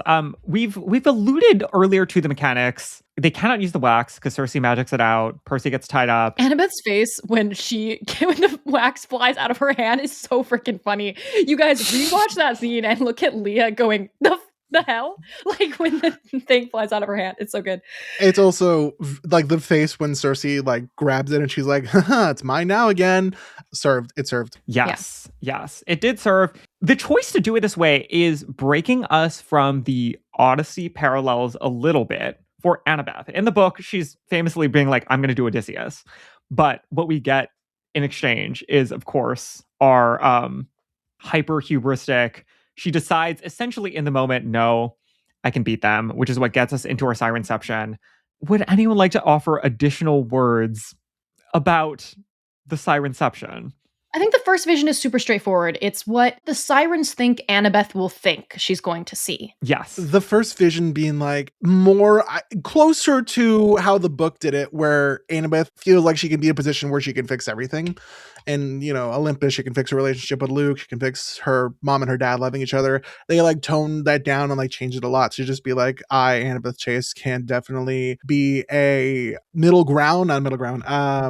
I can be a mediator between this conversation, and I can finally talk Percy and Luke into a similar place that we get away from Kronos, we get away from wanting to kill Luke, and we meet in this middle ground where everyone's happy. Yeah, I save the world by saving my family. And she immediately clocks, I think part of what I like is that I think she immediately clocks like, oh no, that can't happen. So this is an illusion. This is fake. Stab the fake Siren Percy. Stab the fake Siren Luke. Yes. Where did she stab fake Siren Percy?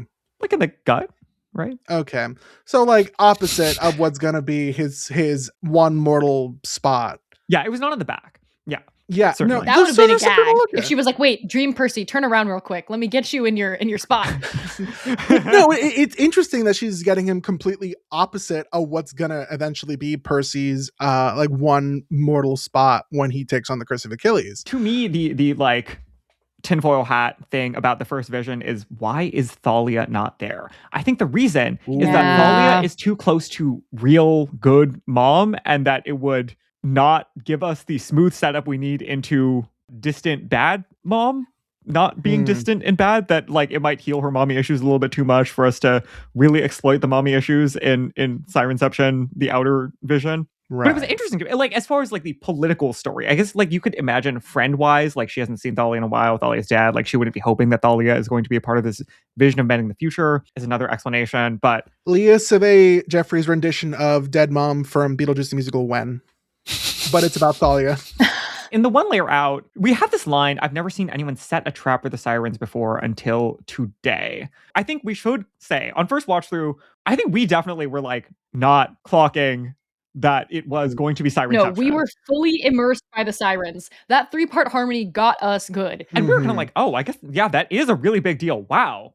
That's a really big thing for them to give Annabeth. Did we say out loud with words that Athena jumps out of nowhere, falls out of the heavens, and spears the last remaining? Out of the sky, and we look at the shot from the ground, looking up. We see her boot first. I had total goosebumps. I will post the clip of Carter and I watching this for the first time because we were like, completely got by the 3-part harmony. One of the things that I love about Leah's performance here, I think she's leading us down the journey of how this is working on her, in that she looks, I think more than anything, exhausted.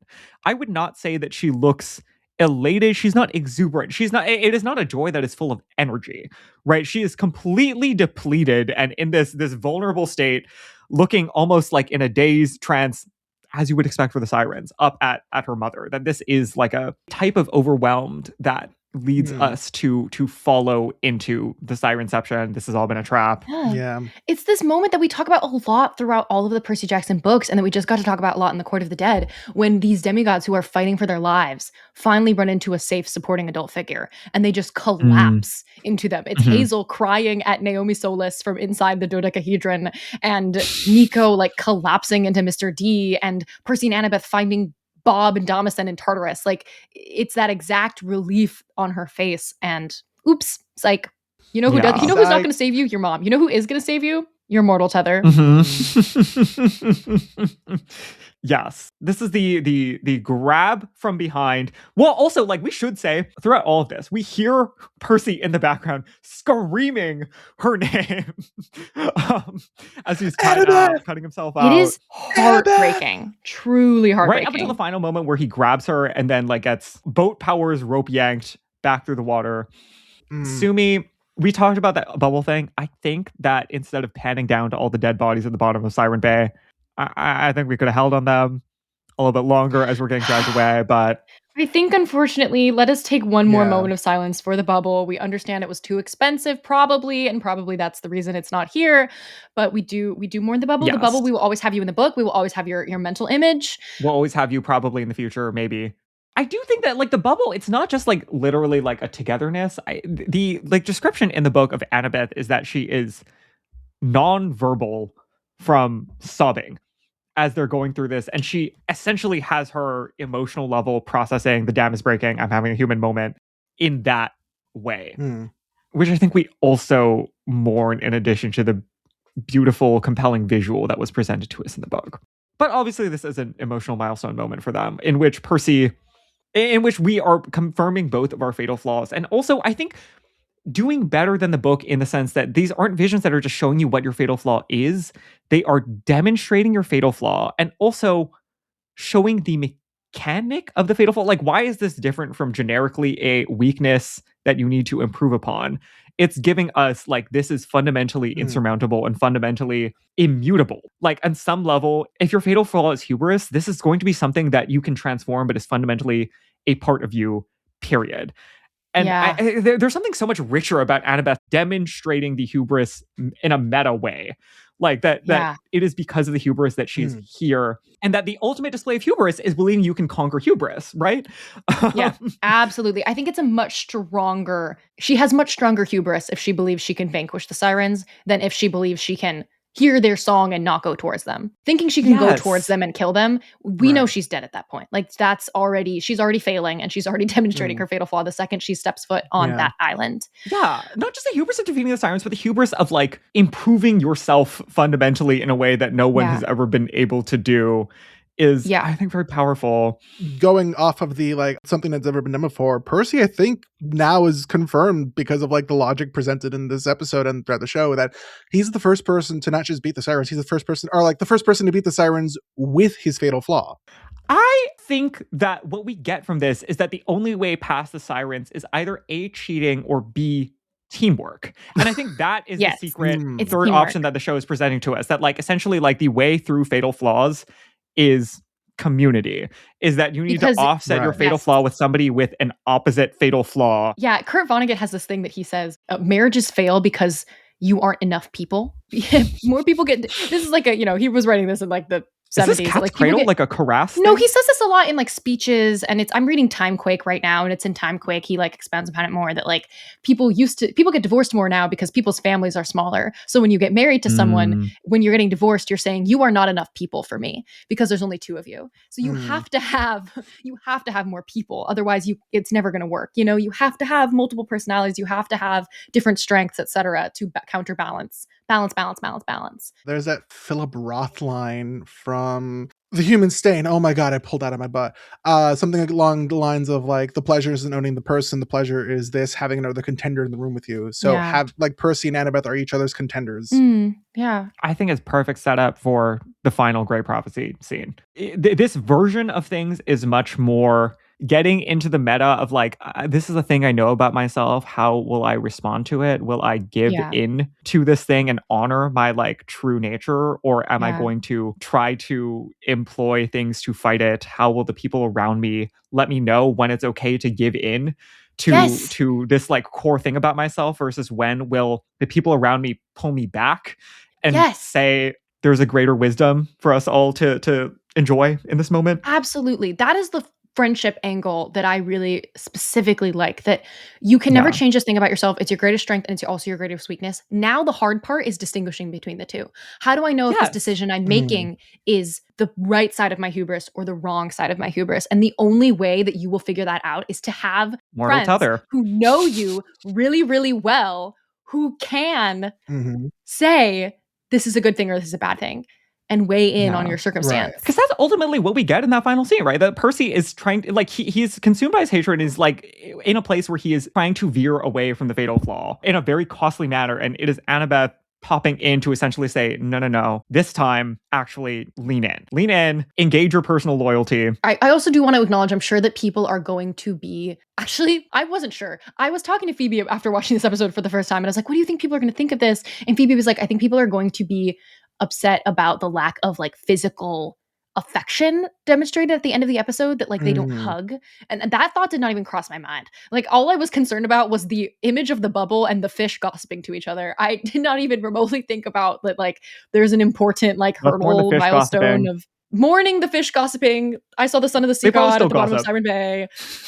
Off screen. We're the fish gossiping. Let's be real. Wow. We are the Grey Sisters and we are the fish gossiping at the bottom of Siren Bay. It's true. It's true. We are gossiping right now. We contain multitudes. I should change our cover art out of the bubble and turn us into fish gossiping.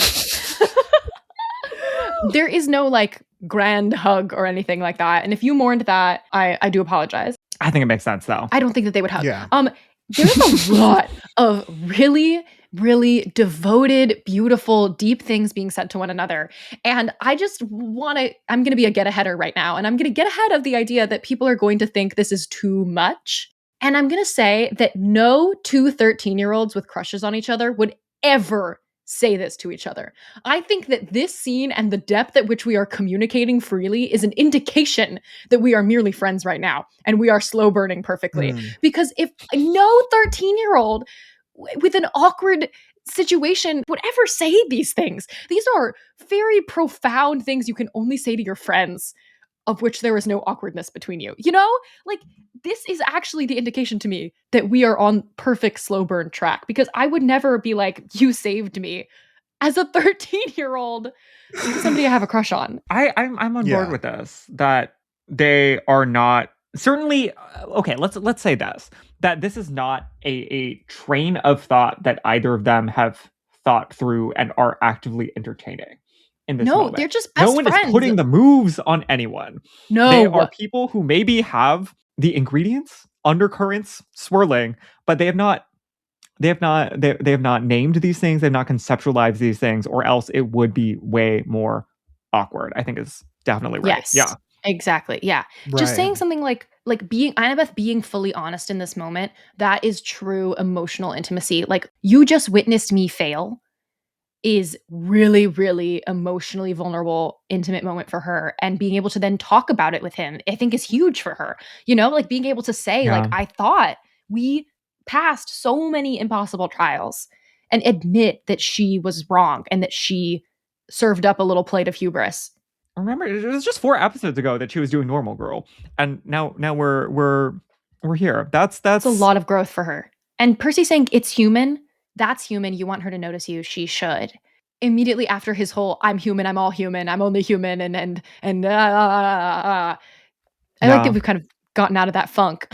Yeah. I'm also feeling a little bit of a callback to Percy's like sad boy moment in the first season where he's burning his candy, talking to his mom, where he's like, I'm going to make them notice me. This feels like character growth, less toxicity of like, I'm gonna do so many bad things or so many out-of-pocket things that I'll force them to notice me, versus evolving into like, yeah, no, she's your mom, she should notice you. Like, it's pretty messed up that she isn't. I also feel like Percy's able to say that low-key because it's her mom.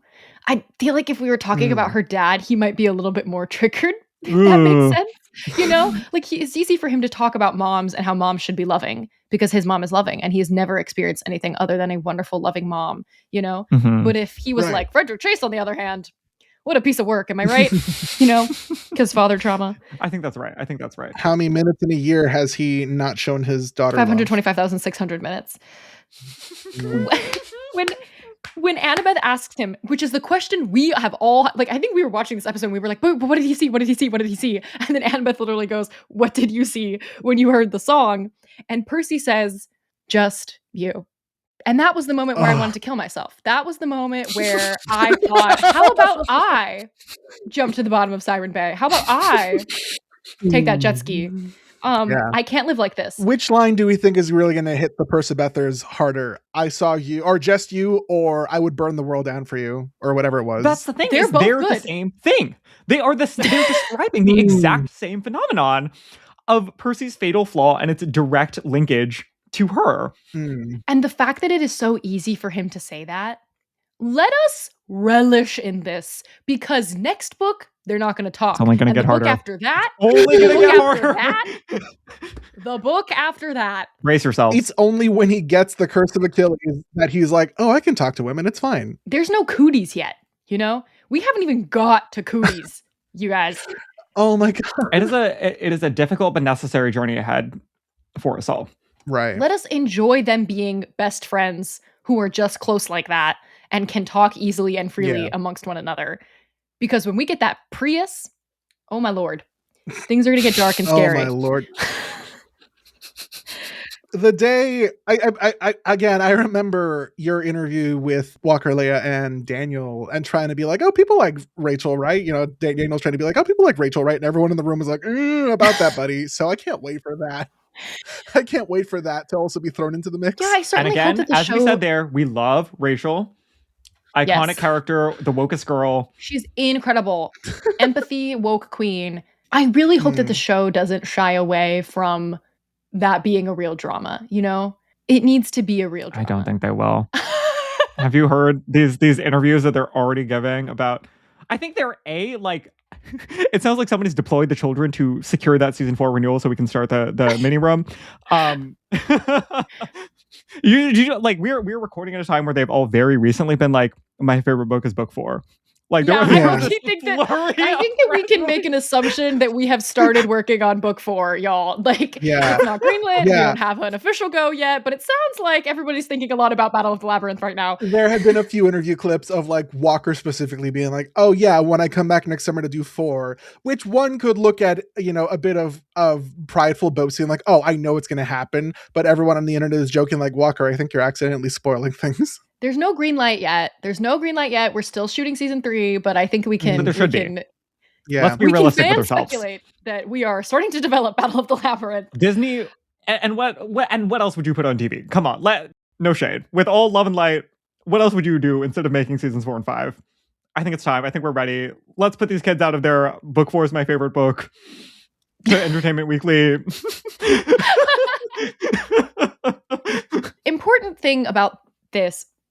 So Percy's being like, I just saw you. First of all, yes, I am KMS. Second of all, if you weren't at those rocks, who knows what I would have seen? I think you shielded me. I think you saved me. This is the mortal tether. This is the mortal tether. This is literally... Question. If Grover was at those rocks, what do we think? If Grover was at those rocks, would Percy have only seen Grover? We will never know. Unfortunately, that is not the thread that fate spun. Yeah. It could have been Grover. Yeah. It could have been Grover as his mortal tether. It simply wasn't. Annabeth and Percy were in this place at this time together alone, and therefore Annabeth is his mortal tether. And this is a Percabeth podcast and not a grocer podcast. A grocery? And not this is a Percabeth bubble and not a grocery because of this. I think though that it really is just a delicious touch that it's not, I don't think that she shielded him at all. You know? No. I think that is a perfectly... She was the vision. She is the vision. I think it's a brilliant thing that Percy thinks right now that she shielded him, but in reality, she is the vision. And maybe it's giving him too much credit to say that he used his fatal flaw positively here instead of, you know, giving into the weakness. He used the strength of it, like we were talking about, because he was able to see her. He was able to teamwork out of that fatal flaw using her. But I still think that she was the vision. He witnessed his greatest flaw in that moment and he acted on it, which was putting himself in danger in order to rescue her. I'm just so excited once more for the flip when. Anyway, okay, yeah. Sorry. We already talked about it. The mortal tether, we already talked about it. Demigod versus human. Right now, Percy is keeping Annabeth human, and that's what we think, but eventually Annabeth is going to keep Percy human because she is the vision. Maybe we both had to be here to get past them, like the one version of fate that doesn't suck. The power of friendship. And at this moment, we arrive, just exactly same moment in the book, all of a sudden, boom, we arrive at the end of the Sirens chapters at the Polyphemus Island. I like how Percy kind of instantly perks up. He's like, the sea like a dog in the rain. Second. Yeah. Yeah. He's like, I know where we are. The little tug behind the gut. Oh, we're here. Well, any further thoughts? I think I feel pretty satisfied about this conversation, I think. Further thoughts? It has been long, it has been thorough, and I think we did it. I think this is the longest episode we've ever recorded. I don't know what it'll look at like after we've edited it, but at the time that we were recording it, this is the longest recording we've ever had, which is only sensical for the bubble. Yeah. I think definitely talking to you two and like going through this mentality a third or fourth time, whatever it was for me, really, I think solidifying like the issues I had with this episode maybe aren't as big as I was making them, and maybe this is actually a really good episode. Team Sirenception. Yeah. I think it is really, really difficult to separate the iconography of the book from these two chapters. But if we think about them as an adaptation, I think it is really exciting to ask like why these choices were made. We do not death of the author. Like we are aliving the author. That's always an interesting question to ask. Just why? And then like really think about it. And like even if I strongly recommend anyone who maybe watched it the first time around and didn't feel super great about it, listen to our conversation and then watch it again and try and watch it through a new light. Definitely. Yeah. Carter, anything else? I think it's Noti Award time.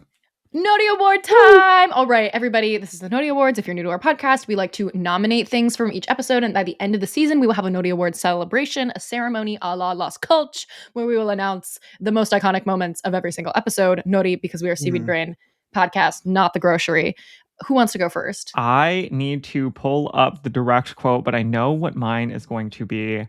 The Noti Award for filthiest read is going to go, I believe, to the line, sigh, you're Homer fans, I take it. For like a split second, I thought you were going to be like, the filthiest read is going to go to Robert clocking guinea pig blackjack as a queer icon.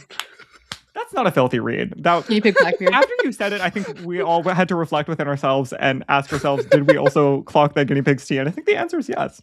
But props to the writers. That genuinely would never have occurred to me. Sarah, thank you.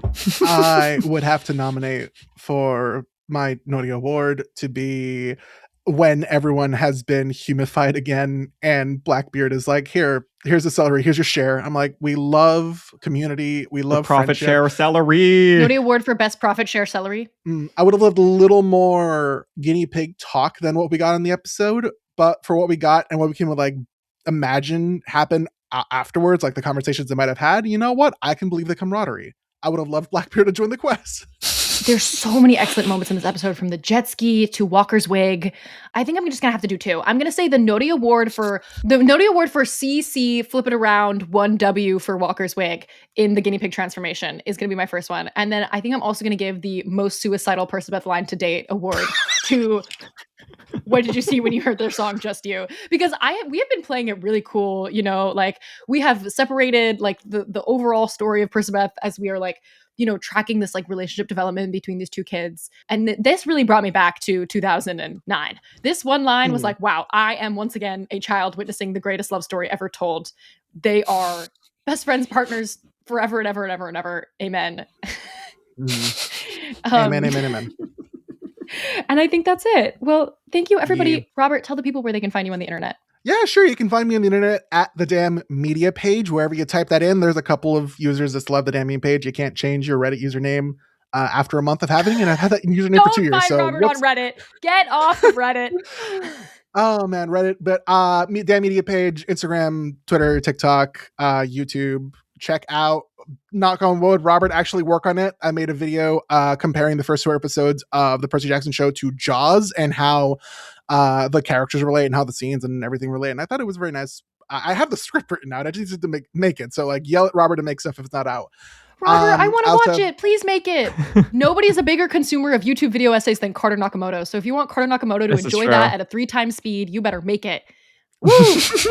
And then podcast wise, I have 2. One is Steven Universe podcast called The Bits. I do that with our friend Charlie. And then the other big thing that's happening is my Pit podcast, The Pit Crew, Woo! Which covers the HBO Max medical drama The Pit. Woo, we love you, Cipriano. We are running headfirst into season 2 coverage. That's great. And we're also like Sideshow running a heated rivalry show, like Sideshow, because that's the other big thing on HBO Max right now. The devil works hard, but Robert works harder. So tune into that when you get a chance. Is the rivalry heated, Robert? Yes. Guys, go follow Robert. This episode will be out Wednesday, which means that we will be doing our Patreon watch along Friday. So if you want to join us on Zoom to watch the episode and talk about it, join our Patreon, patreon.com/SubiBrain. We have so many amazing interviews that have come out in the last couple weeks. Please listen to our episodes with Tamara Becker-Wilkinson, with Shay Worthy. We'll have lots of interviews coming up in the future. Thank you all for being here. If you have listened this far, you're a true member of the bubble and not the grocery store. Bye, y'all. Bye, everyone.